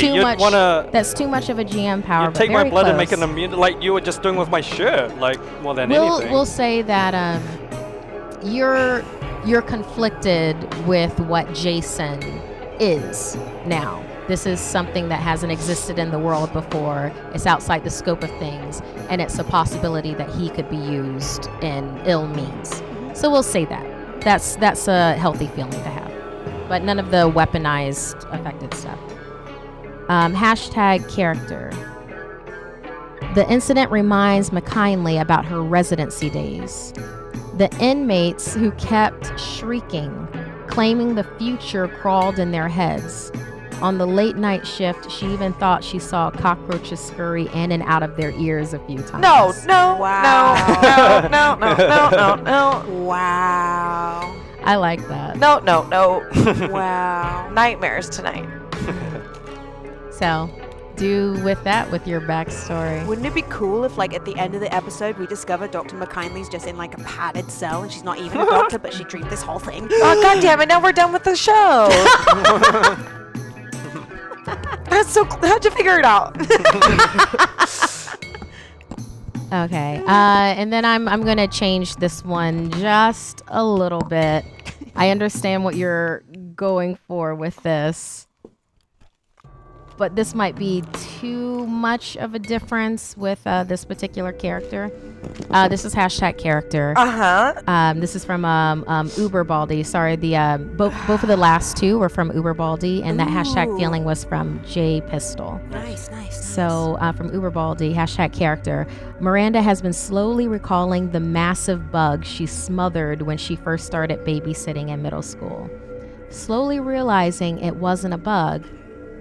Let's say it was something else, but she has blocked that memory. So am I slowly recalling that? Did you kill your sibling? No, stop! Oh my God, so girl! do with that what you will. No wonder you're fucked up. And in the back, I don't know what this is for Alpus. If someone could take a look at this for me. God.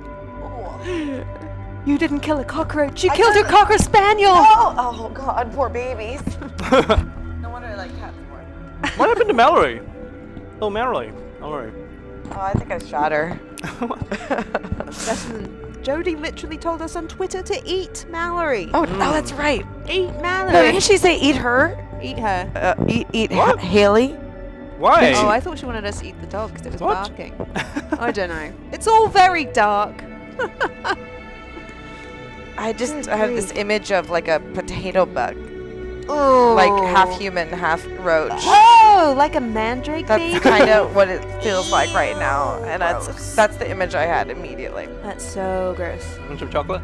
Unfortunately, no. Because the idea of thank you for offering the sickest image. Okay. Oh. The plane has landed. The soldiers file out. Clark also leaves. 3 of you exit the airplane, and there are 2 cars that are actually waiting for you. How far? 2 Jeeps. How far are we? We don't see the location. You don't see the outpost yet. Got it. Okay. So you climb into the Jeeps. You climb to the one that Clark is driving. Okay. And you leave that small airfield and head towards the outpost. It's early dawn.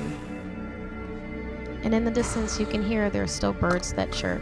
It's still a beautiful, looks like it's going to be sunrise soon. It's gorgeous outside. It really is. It's a beautiful planet that we have, that we've managed to mess up in our own ways. You pull close to the outposts. Clark gets out, and so do the soldiers. You see a building just in the distance. Why is she rolling? Oh, you smiled. There are no affected around you right now. Kinda wish As there you were. head towards the outpost, the soldiers have encased you in a box formation. You have the 4 soldiers, like 1, 2, 3, 4. The 3 of you in the middle with Clark leading. Does that make sense? Clark's inside the circle, but in front of us leading? Yes. Gotcha. Yeah, whatever. So with that, everybody's head is on a swivel, and they are heading towards the outpost. It does not look like there are any affected that are outside. Looks like they have definitely hit the perfect time of day for this to happen. Clark immediately goes to the front door. You see on the side of the building in the script that you've come to be familiar with, on this, The Verge of the Apocalypse, Synchronity Tech. It's on the side of each of the suicide pins that you have. It's on the side of the wristband, and the inside of the wristband. It's on the side of every treatment that you've ever seen. So Clark goes ahead and he puts a number into the keypad and opens the door. And each of you enter into the first leg of Synchronity Tech's outpost. When you go inside, it looks like at this point it's just kind of like a regular office area, but there is in front of you, you can tell it looks like it's probably reinforced glass with a little open slot. It's something that everybody has run into before. And there is a seating and waiting area, and then off to the right, it looks like there is a doorway to be able to go further in the building. Through the reinforced glass, it's dark, so you can't see on the other side. What do you want to do? Clark, should you send a couple of soldiers to set off the alarm system? Get them ready if something starts to happen, so at least we can redirect them. We don't need to separate ourselves right now. It's okay if you want to. What do you want to do?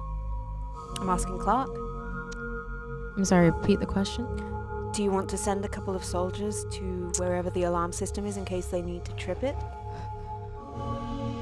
I can do that. So, Clark. Do you have a way of communicating with each other, perhaps walkie-talkie or something? Yeah, each of them have a little walkie-talkie to be able to communicate. I don't recommend that we do it a lot, only in emergency situations, because they taste you, but they're not dumb. If, for example, we start getting overwhelmed, you can radio in, they can set off the system, and at least it might disorient them for a few seconds and we can run for it. Okay, to set off the alarm system, that's going to be through this door and then into this next room. It's kind of like the button underneath, but first we're going to have to turn the power on for Synchronity Tech outposts. So I'll send them to do both then, or what do you want? I mean, we definitely need we need to see what we're doing. Right, we definitely need the power on, so why don't we move together, because if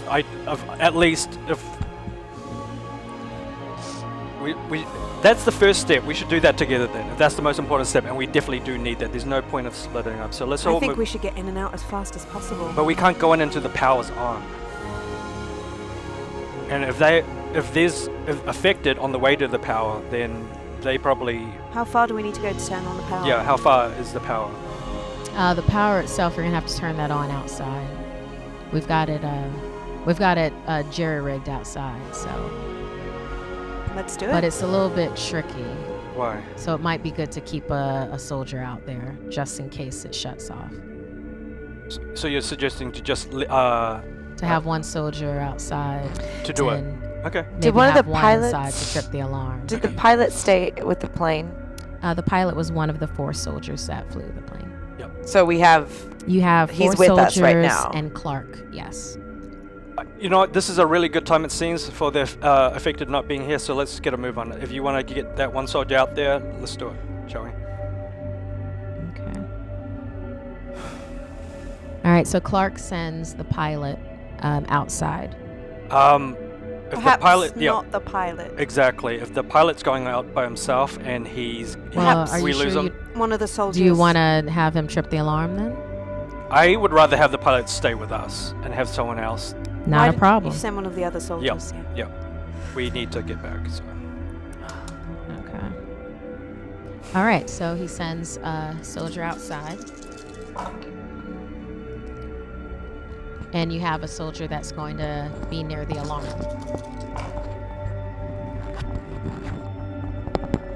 Soldier hustles outside. Okay. You wait just a couple of minutes, and then you hear a hum as the power in the building So he didn't goes run on. into any trouble. And For now. so the door. Do you want to go through to Has the the lights first- come? Has the Can we lights? see? Yeah. With the power the lights coming have on. come on in the Okay. area that you're in. They're still dark in the next area, I guess, because someone just hasn't turned on the light switch. Okay, and we don't have a flashlight, do we? You didn't ask for one. Yeah, that's fine. Clark produces 2 flashlights.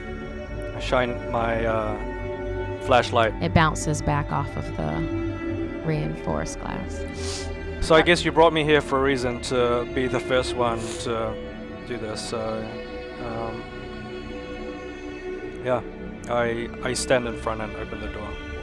Okay. So Clark does the same code that was on the outside of the door for this inside of the door, and then opens the door for you.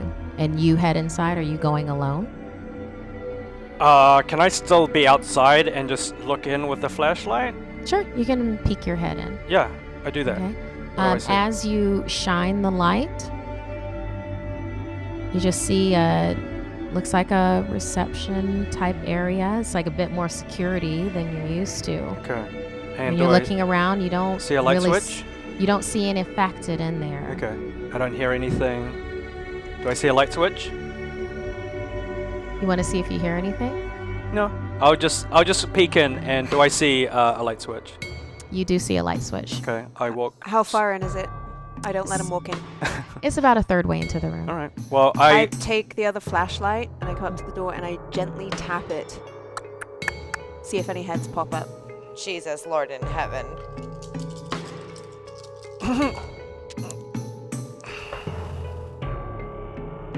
As you tap, Yep. that's when you hear the scurrying. Oh. Don't go in there. Yeah, you definitely hear it. It sounds like maybe during the time here somehow a nest got inside. So it's not affecting the they're cockroaches. definitely there. I'm gonna look around for a fire extinguisher. There is definitely a fire extinguisher. When I'm I gonna pick it up. hear that, I Throw your go grenade in. faint for a second, Yep. and I almost lose my balance. And regain. Miranda, are you okay? Yeah. Clark steadies you. He saw it. Oh God. I can't. Yeah, everything's fine. Yeah, he looks you in your face. He's very concerned, and he goes, "Are you going wussy on me?" Fuck you. You can see why you guys Everything's broke fine. up. Listen, we hear cockroaches inside. I don't know if I'm the cockroach king as well. So what are we doing? I don't know. We can try running through. I pick up the fire extinguisher, pull the pin, and hold it out in I front of need me. 3 to roll for me. Oh, great. Cool. Please don't be a prank extinguisher. Do you have a hope? Yeah. You got Yeah. it. Yes, That is 6 1-6. and 1-1. Oh no, there's a hope die. So it Yeah, doesn't you're good. matter. You're good. 1-6. I also rolled 1-6. Okay. The fire extinguisher works. You immediately start spraying the cockroaches that you can see, like Okay, anywhere near you. Clear path. It does work. They start scurrying away from it. Okay. Because, when it really comes down to it, yes, they are disease-carrying, roaches, but they're still roaches. While you're doing that, two of the soldiers come into and crowd in the door and start stomping any roaches that try to come near, while the other ones are running away from the fire extinguisher. They're running right now, but you don't know if they'll come back towards you. Right. Remember, this is supposed to be an in and out operation. What are you going to do? Clark, where do we go? Let's go. Come on. We have to go inside. There's another security door. Lead the way. Let's go. Check reception for the key card. Okay, let's do it.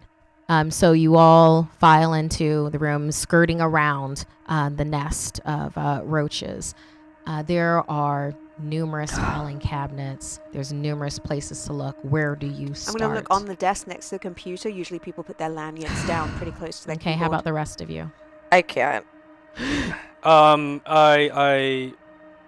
what do we see? There's a computer desk, there's filing cabinets, right? Yes. Oh, shit. Jason, you hear, while Dr. Susan McKinley is looking on the, you said that you were looking on the counter where people would keep a key card. You hear a light tapping that's happening in a door on the far. It's not the security door that you have to go in. It's one just off to the left. You're just a tap. It's kind of rhythmic, the tapping. I tell everyone that. I hear a tapping, a rhythmic tapping on the door. Shh, God damn it, you're talking so loud. Do you send any soldiers over there, or what are you gonna do? I take a soldier. Okay, so you and a soldier are heading towards the tapping. That's not the mission. Okay, I'm not gonna open the door. Okay, I'm not in a horror film right now. So if the door's closed, I'm gonna keep it. I just wanna. So you're gonna keep that door closed? Okay. Yeah. It's rhythmic. What does that mean?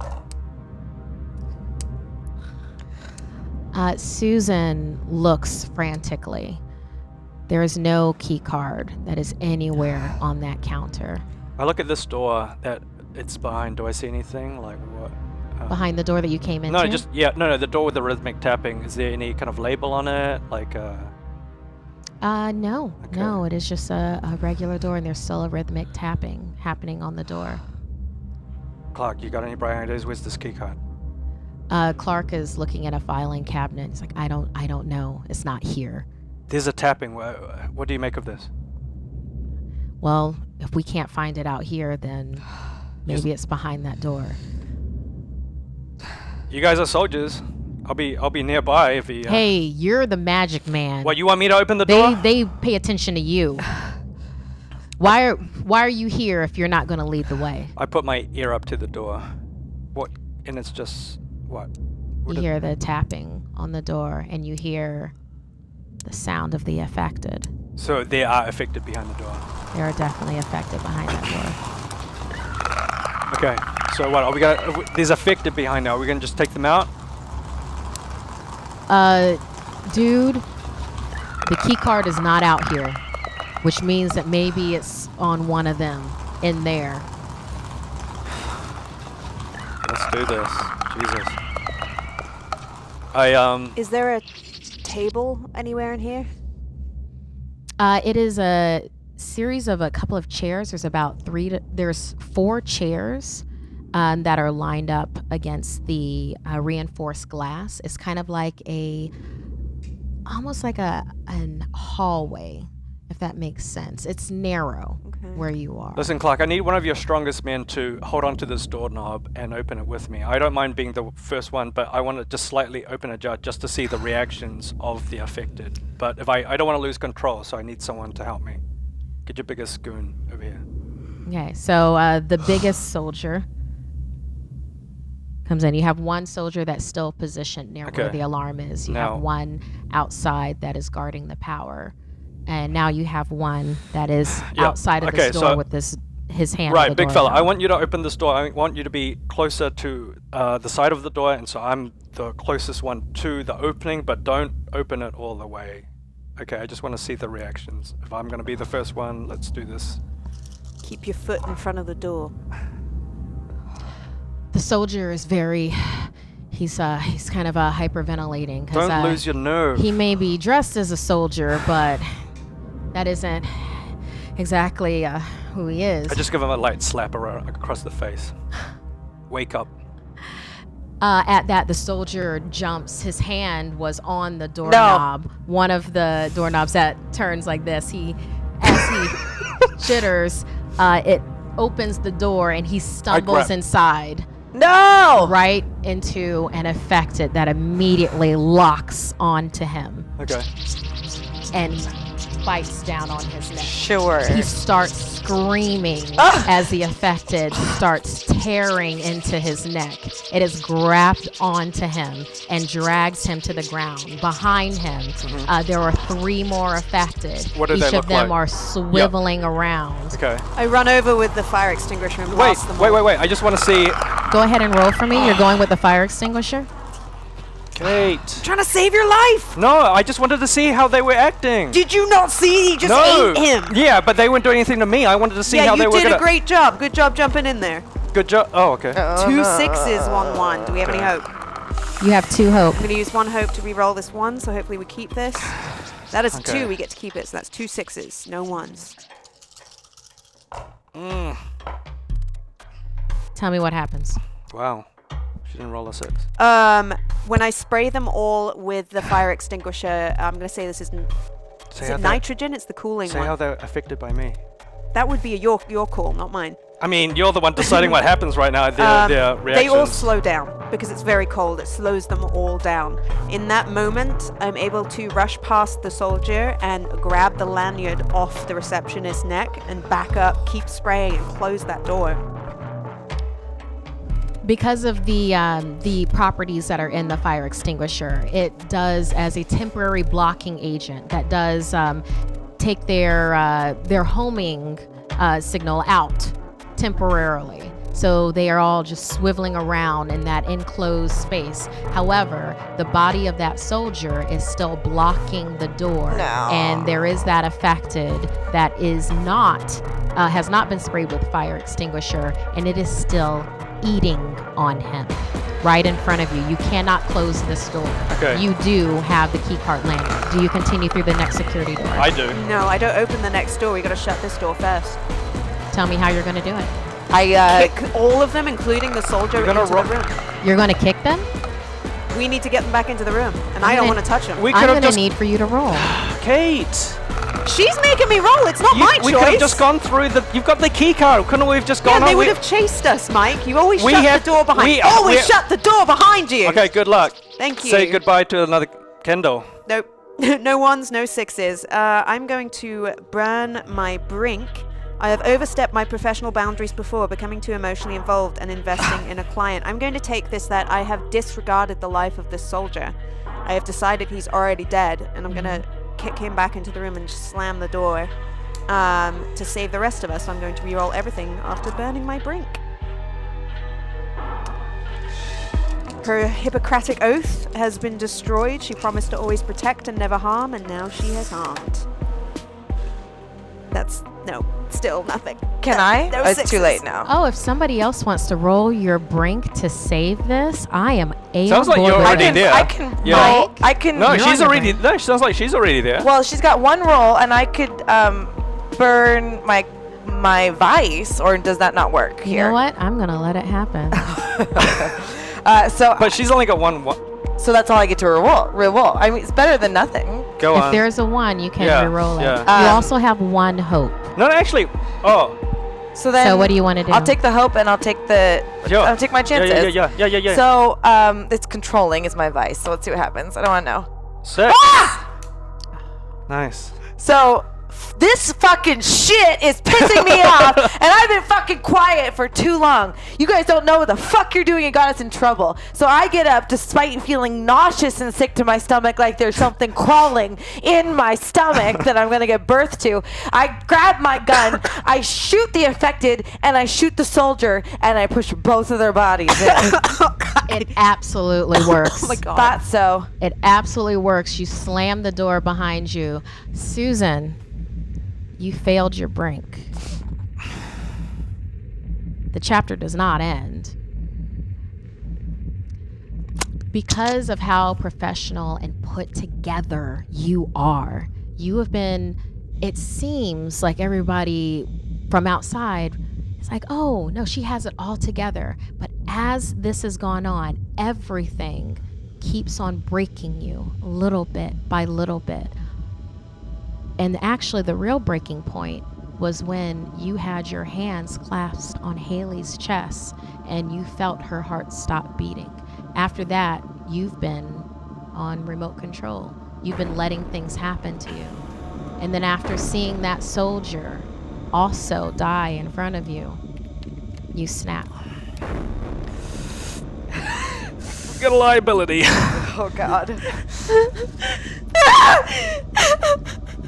Susan is holding the key card right now. What are you going to do? The door is closed from those affected. Well, I'm high on adrenaline right now and still on a controlling streak, and I grab it off her. Grab it out of her hand and basically essentially push her out of the way. Clark, get your next biggest goon that look after this one, because you have one more soldier with you, and Clark, that other soldier is still guarding the alarm. Do you want to keep him there, or do you want to take more than just Clark and one soldier with you? We're not listening to anything she has to say from now on. So I want those soldiers back with us, and I want to know what the code was for those last 2 rooms. It was 2, 4, 8, 9. Okay. All right, call him back and let's go, because we have to lock up behind us.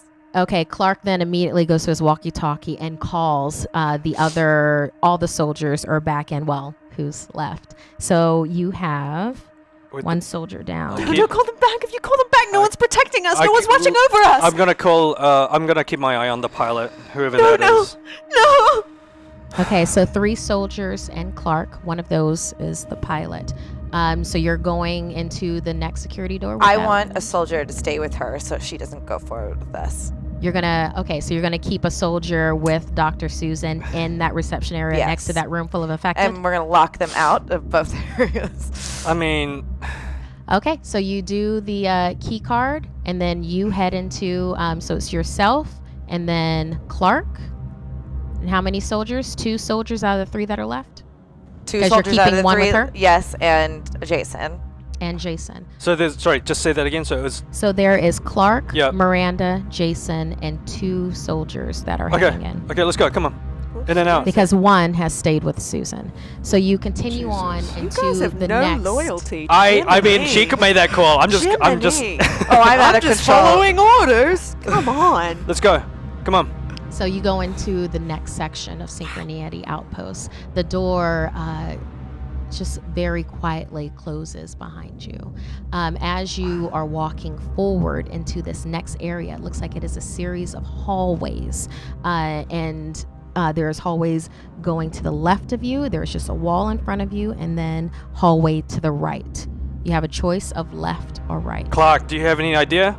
I think if we go to the right, that's where the labs are. Okay. I think to the left is security offices for this particular outpost. Well, yeah. Clark is a little bit more than a little shaken. Are you sure it's right? I'm sure. I'm sure. Okay, I think I'm sure it was to the right. If you're sure, then I mean that's more than any of us. Right is the labs. Left is security. Let's go. Then why don't you go to the left? Well, I'm supposed to help you and Magic Man, That's right? helpful. Look, then you know what? I can go to the left then. There's no reason splitting up. Let's go. Come on. Okay. If you're sure it's to the right, I suggest we all go to the right. If it's not to the right, we'll come back and go to the left. Okay? Sure. Let's do that. Okay, so everybody heads to the right. Yep. As you're going down the hallway, your footsteps on linoleum. Jesus Lord. You don't hear any scurrying. You don't hear any sound. It's almost like this part of the building is soundproofed. And as you go, you see next to the first door, it says Lab 1. And you look further down the hallway. Cool. There's 2, 3, and 4. What do you do? Clark, what do you know? I just know it's in the labs. Jesus. I suggest we not split up and... We have to do this quick. Above you, the power sputters. Shit. And then it comes right back on. Okay, Clark, I'll take you to, hang on, there's It's never in the first lab. It's never in the first lab. What? These people didn't know what they were working on. And everyone had access. Well, I suggest we all go to the last lab together, and then once we're sure that everything's safe, then we go back towards the first one. I think that's the best option. Let's go. Keeping in mind that you have yourselves, Clark, and 2 soldiers. Yeah, let's all go to the final lab first, lab 4. We're being too cautious. Each person can go into a room. Fine, I'll go to the 4th one, because if they are affected, then we're... So you're going to lab 4? Where are you going, Miranda? Lab 3, lucky number 3. The other 2 soldiers and Clark, what do you want them to do? Oh, hang on. So there's 2 more labs, and there's 3 people. I think Clark goes and stands next to Miranda. Fine. I think the other 2 goons take the 1st and 2nd one. Let's go. And I tell Clark to stay out in the hallway and keep an eye on the open passage. Okay, cool. Okay, Clark puts his back towards the door then, and is looking left and right on the hallway. Cool. So we're all in the lab looking. Different lab, parts of the lab. Yeah. Susan. You've had a very tough time of it. Nothing in this world is going right for you. And you're there with some soldier that you do not know. And his firearm is, well, he has one out and then he has one in the back of his pants. You are also armed. Is there anything that you'd like to do? I've been thinking about what I'd like to do, and I don't think she wants to do any of those things. Good. Thank God. Dr. McKindley at the moment is paralyzed with her back against a wall, looking around. She's considering burning this place down. She's considering creating a distraction herself. She's considering how she can help, but she's also completely hopeless, so she's paralyzed in her thoughts. The soldier looks over at you over his shoulder. Saw what your friend did to my friend. Shit. You know he wasn't a soldier, right? Neither am I. Any of us are. He was eating right in front of you, and you kind of treated him like he was meat. You and your friend. He was gone, you know, he was gone. He would have got all of us. I don't understand why your magic man didn't just go through the door first. Why'd you have to do what you did? Magic. There is no magic. There is no hope. There's no more dreaming. It's just this. It's just shit now. Yeah. All of this is. The soldier crowds you near the door of where the affected are. Back off. You treated him like meat. Back off. You think you're special? You think you're any less expendable? No, I think we are all fucking dead.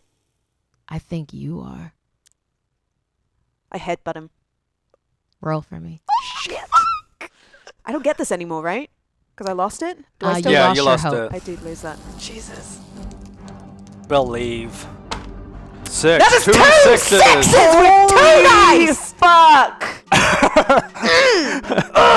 Doctor! Ye of little faith. Yeah. No, nice. Good roll, Kate. Jesus, what happens? You're crowded against the door. The affected is right behind you. Then you blink and clear your head. The soldier's on the other side of the room. He never said anything to you. He's standing there guarding you. Just like he said that he would. You have literally headbutted air, and he glances over at you. And then looks away. That's a great moment. Oh my God! Back in the hallway. Oh. All of you are positioned in front of your lab doors. Oh. The fuck? This is so intense. I'm gonna roll for the soldiers for lab 1 and lab 2. Okay. God, we have to roll for ourselves, don't we? Oh, fuckers. Dead. I'm going to need for both of you to roll for your lab doors. Let's go. You don't want to. 2. 5. Oh my. Any hope right now? You have 1 hope. 6! Oh, dude.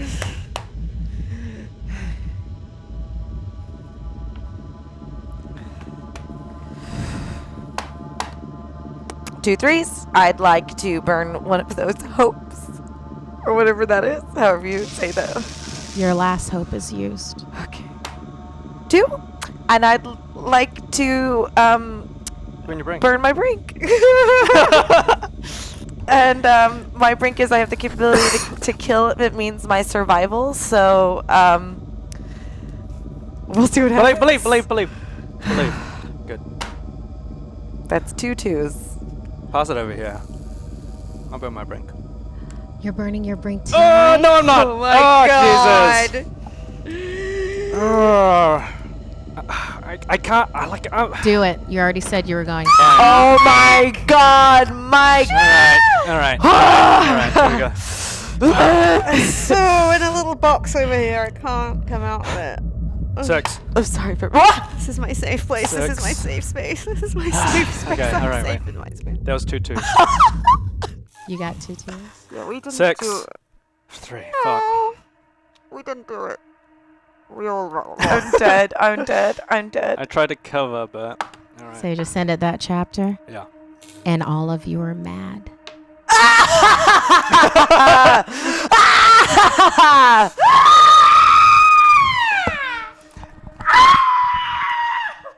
Oh, I'm so glad you moved the mic. I wasn't sure if you were going to. Miranda, you have been steadily being more and more creeped out. You put up this facade of anger and spontaneity and sassiness. But as it went on and on, all you could think of was that you were alone and pregnant, the verge of the apocalypse, surrounded by all of these bugs.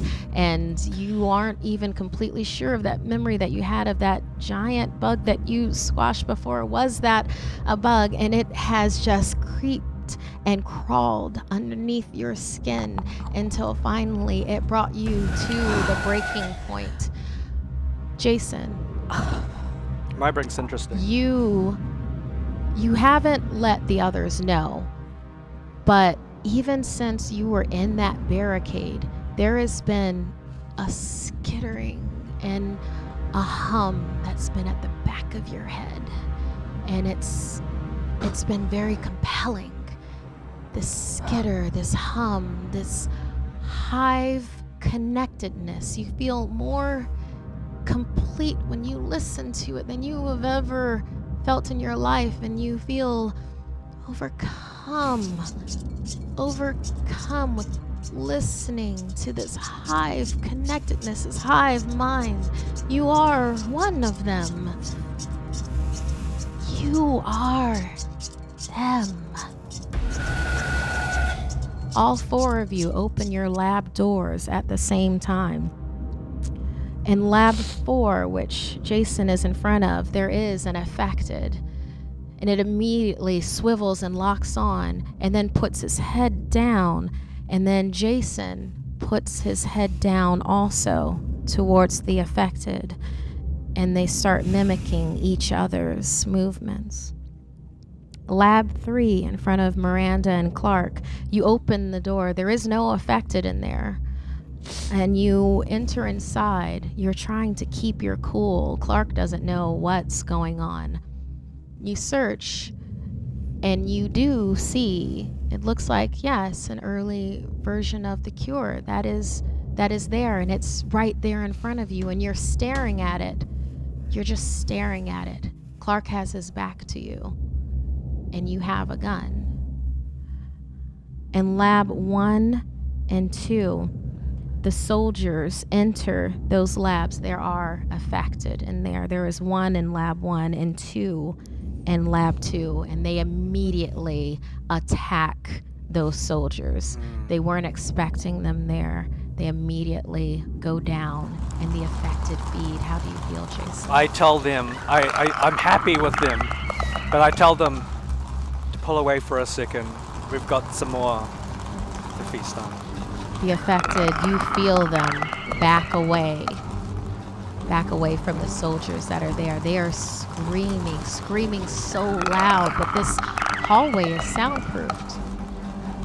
It's very unlikely that the soldier that is guarding Dr. Susan even hears them.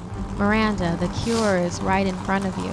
Clark has his back to you. Angel is waiting. The soldier that is guarding Susan is also the pilot. What would you like to do? Run. I want to shoot Clark.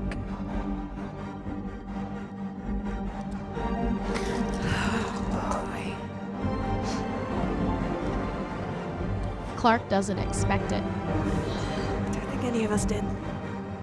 You turn around and you put your gun against his temple and you shoot. And you hear a gunshot. And then you realize that all you did was put your finger against his head. You're not actually holding your gun. Clark feels your finger against his temple and he turns around and he looks at you. You then reach for your gun. You're reaching for it and you pull out a grenade. Oh, fuck! And you look at Clark, and Clark looks at you. And he looks behind you, and he sees the cure. He immediately runs for the cure, and he's trying to run out the door as you put your finger into the pen of the grenade and release it. Play this moment out for me. Time feels like it slows down.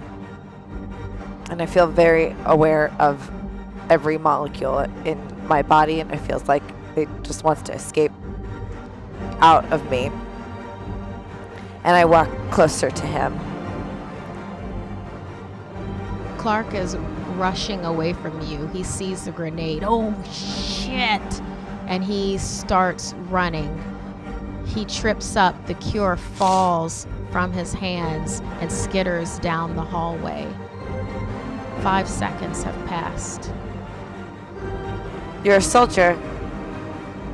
This is what you wanted. To die for a cause. Clark turns around and looks at you, and you're both staring into each other's eyes as the grenade goes off. It rocks the side of Synchronity Tech Outpost, blasting a hole right through the side of the building, collapsing the wall that connected the soundproof hallway to where Dr. Susan and then also the pilot were. The wall crumbles inwards. Dr. Susan hits the ground. She's not sure if this is in her mind or if it isn't. And a candle goes out. That was this one, right? Did you already put it? Yeah, this was this one. The one. Am I dead? I found. I'm dead. Goodbye. The world How will you has know? gotten I just had to ask. This has been great. And we're going to start with chapter 10. Oh.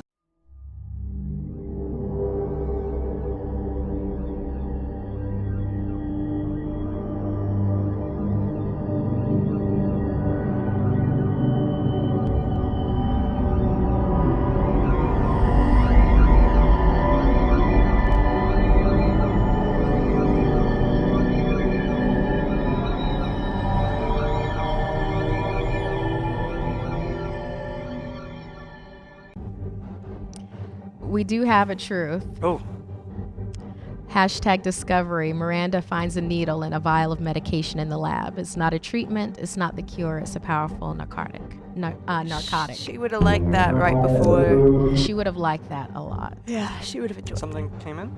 I don't know what that sound was. Sounded like a GM.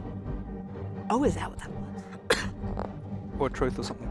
Okay. Something. Let's see here.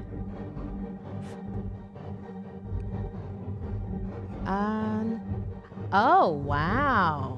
What? What?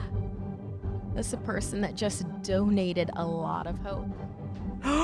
Wow. I mean, we can still use it. We're still players, yeah? Yeah. And I've got a new intention now. Okay. All right. You just had a big donation of hope. Okay, cool. Thank you. Can we ask how much hope we have? Yes, you have 8 hope right now. Wow. That's a wow. Okay. All right, so Turned him into wow. Wilson. you know what? We'll see how this rolls Yeah. out. Because of that large donation, I'm going to say that, Dr. Susan, you are you're buried underneath some rubble right now. Okay. You are alive. You are concussed. You are mad. And you're bleeding from, like, you just had a wall fall on you. Miraculously, the cure fell underneath 2 slabs from the building. So it is actually there at the end of the hallway. This was a very well-reinforced hallway. Oh, sorry. Yeah. And then for you, Jason, the affected that were in the building and that were close to you somehow sense that danger. Maybe it's because they are aware of explosives or they taste it in the air, but they immediately crowded around you and took the brunt of the force. You are still injured. Okay. And keeping in mind that you did have a bite out of your arm in the first place. Your back feels wrecked. You had this heavy weight that fell on you. When you walk, it's more like a lurch. Yeah.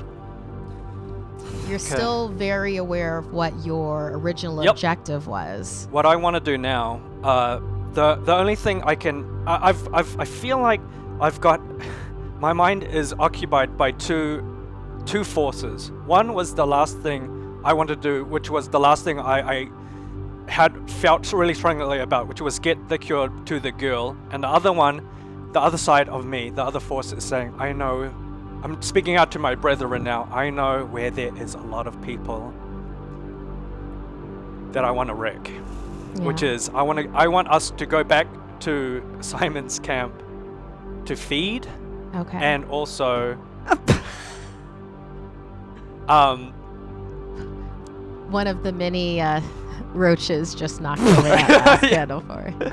Was that, what does that mean? Was that? I mean, this is the final chapter. So okay.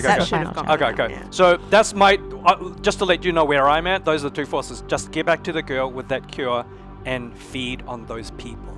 Okay. The people that are in Simon's camp in the airport.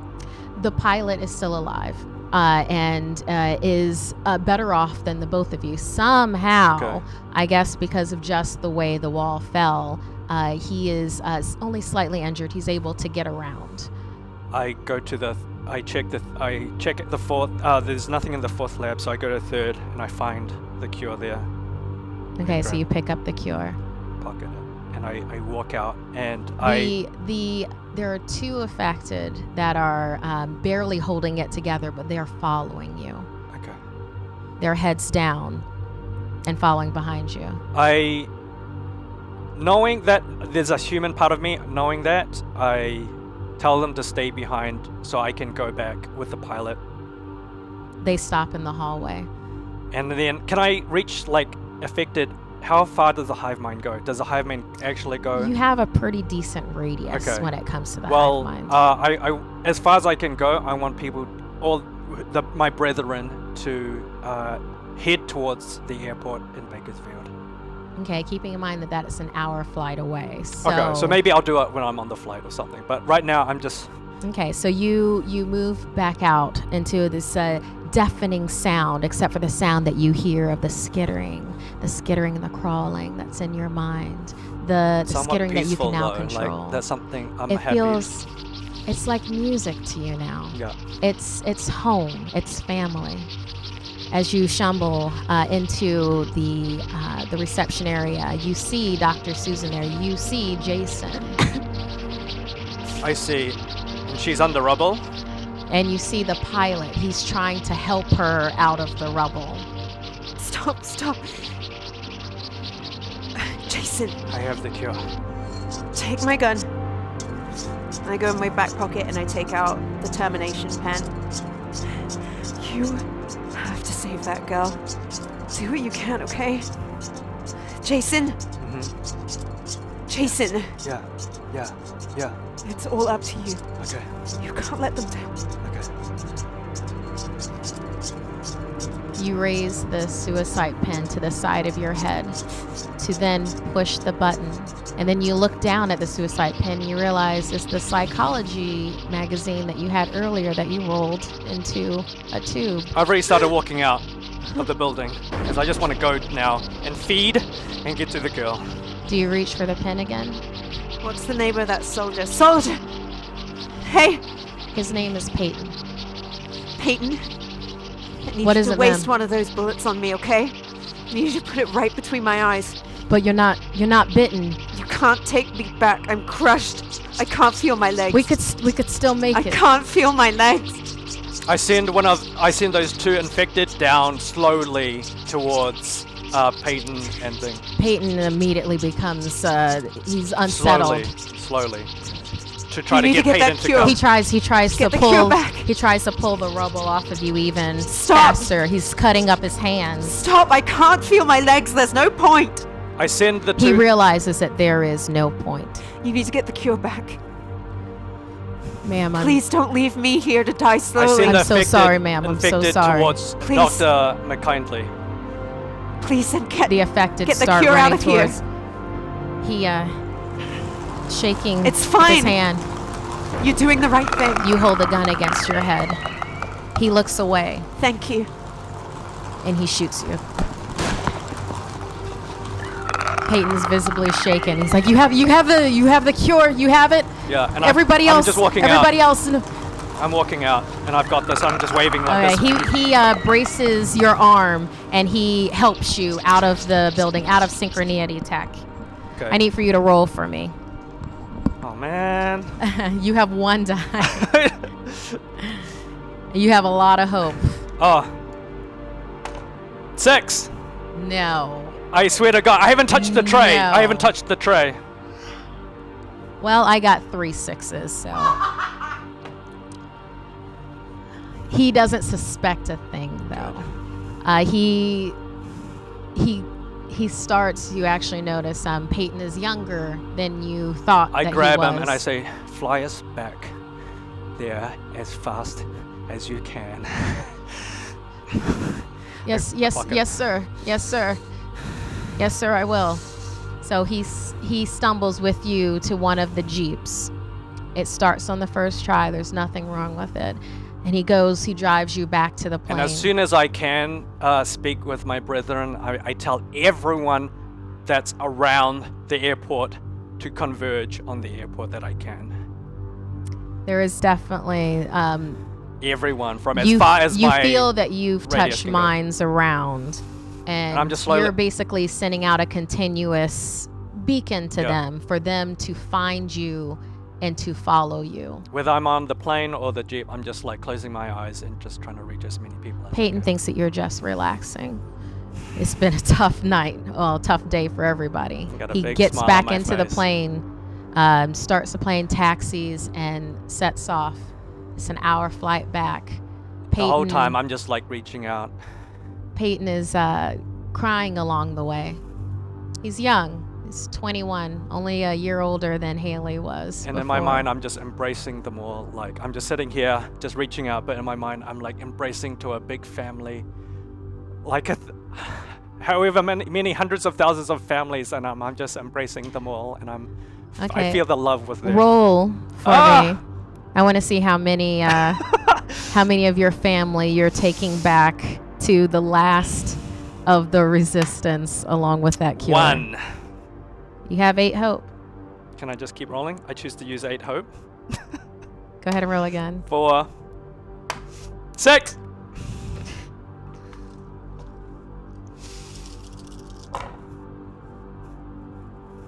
All right. Tell me what happens. As soon, because I'm in the air, the fact that I'm so high in the air acts as like a a radio signal that I'm able to reach as many people as many of the affected as I can, because it's such a high point. Because of that, I get all the infected within Bakersfield. Whether they can make it or not, they're running as fast as they can. Their biology is allowing them, and they're converging there because I'm over. And Due to the strength of the hive mind and the electronics of the plane acts like a kind of beacon. You seek out with your mind the radar system that is part of the plane, and you are able to reach a substantial amount of affected. Not all of them in Bakersfield, but does it really make that big of a difference? After you then land at Bakersfield Municipal Airport, I send them in. You go ahead and you exit the airplane. And I head to Angel. You head towards Angel? Because I've got the cure, and that's the last thing I want to do. Simon is waiting, and he sees he's next to the Jeep. As you are walking and shambling, it's just you and Peyton coming up. You have the earlier version of the cure in your hand, and Simon is in front of you. He looks around and he sees that it's just you and Peyton. He sees that the state that you're in. He holds out his hand. What do you want to do? Treatment, girl. And he looks at you and he goes, yes, sir. He takes the cure from your hand. And I walk back out the airport because I want to meet my friends and I want to lead them all in. Simon enters into the airport.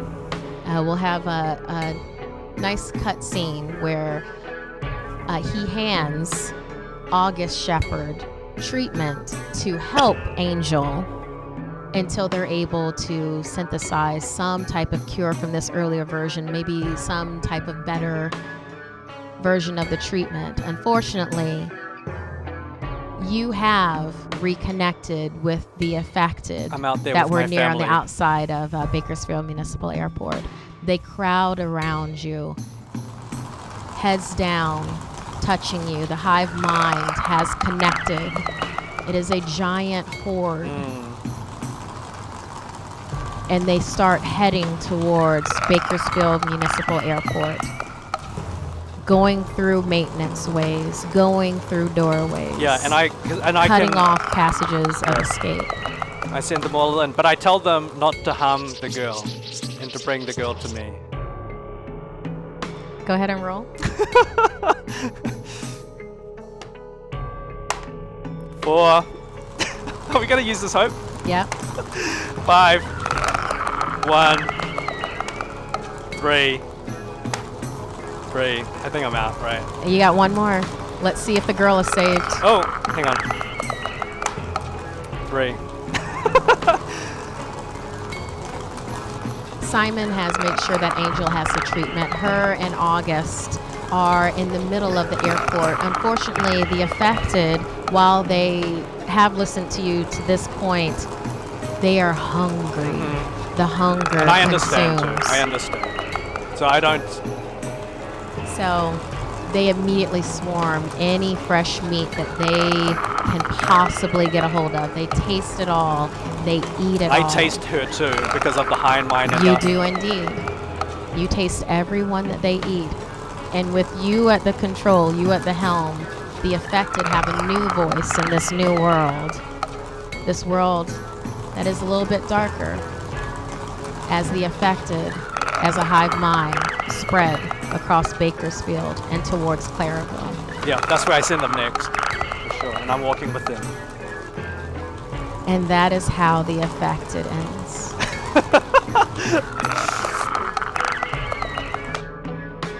Thank you. Wow. Like, yeah, Jesus. I did not expect that. I don't think any of us expected Wow. that. When did you know that was gonna, like, when did you kind of like want to push it in that direction of like the cockroach, the affected, like, king kind of thing? As in what Jessica was saying, the Yeah. Cockroach King? Cockroach king, yeah. As soon as, and I'll reiterate this GM power, donated by Solid Joy 25. Do not read aloud. Jason is immune to the infection. He does not know this. and has assimilated into his system so well that the affected sense him as one of them. Wow. However, anything that kills the infection, like a treatment, will also kill Jason. Oh, who sent that in? Solid Joy 25. Thank you, Solid Joy 25. Yeah, That was amazing. That made an amazing turn in the story. It did, I mean, that indeed. just goes to show like how when someone contributes to 10 Candles, it can shift the whole story. Absolutely. But in a great way, because I love that. I mean, that was a gorgeous usage of GM. And then I also liked that last bit of hope that was given. Yeah.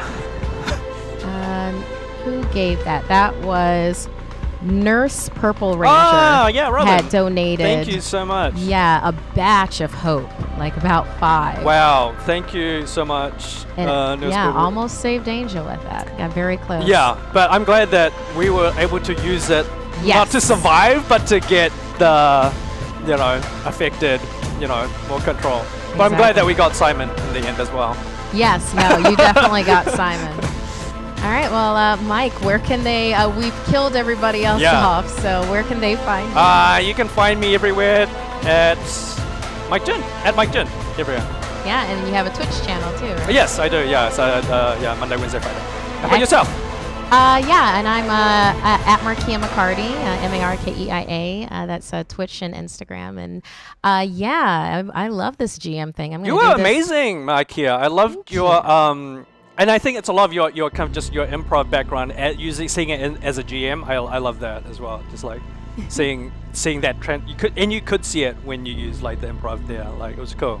Yeah, I'm going to be doing this more often. So, yes, but this was the end of The Affected, keeping in mind that this was a world adjacent to the usual 10 Candles, which will be back next week with your GM, Zach Eubank, Grand Lord, CEO of Hyper RPG. And that will be 6 p.m. PST or Pacific time. For here on Hyper RPG. But coming up now, you're going to have Perception Check. With me! Yeah. I'm going to be on Perception Check. Excellent! With Mike. Oh. So, yeah, you'll be able to scrub all of this off of you and have fun with your felted friends. Yay. And myself, Mike Jen, and Kate, we'll definitely see you again next week. With another special guest. Yep. With another volume. Another story, of 10 another volume. Candles. Nice. Thanks for being horror with us. Yeah, that was amazing. Jesus. Bye. Stick around for Perception Check! Yes.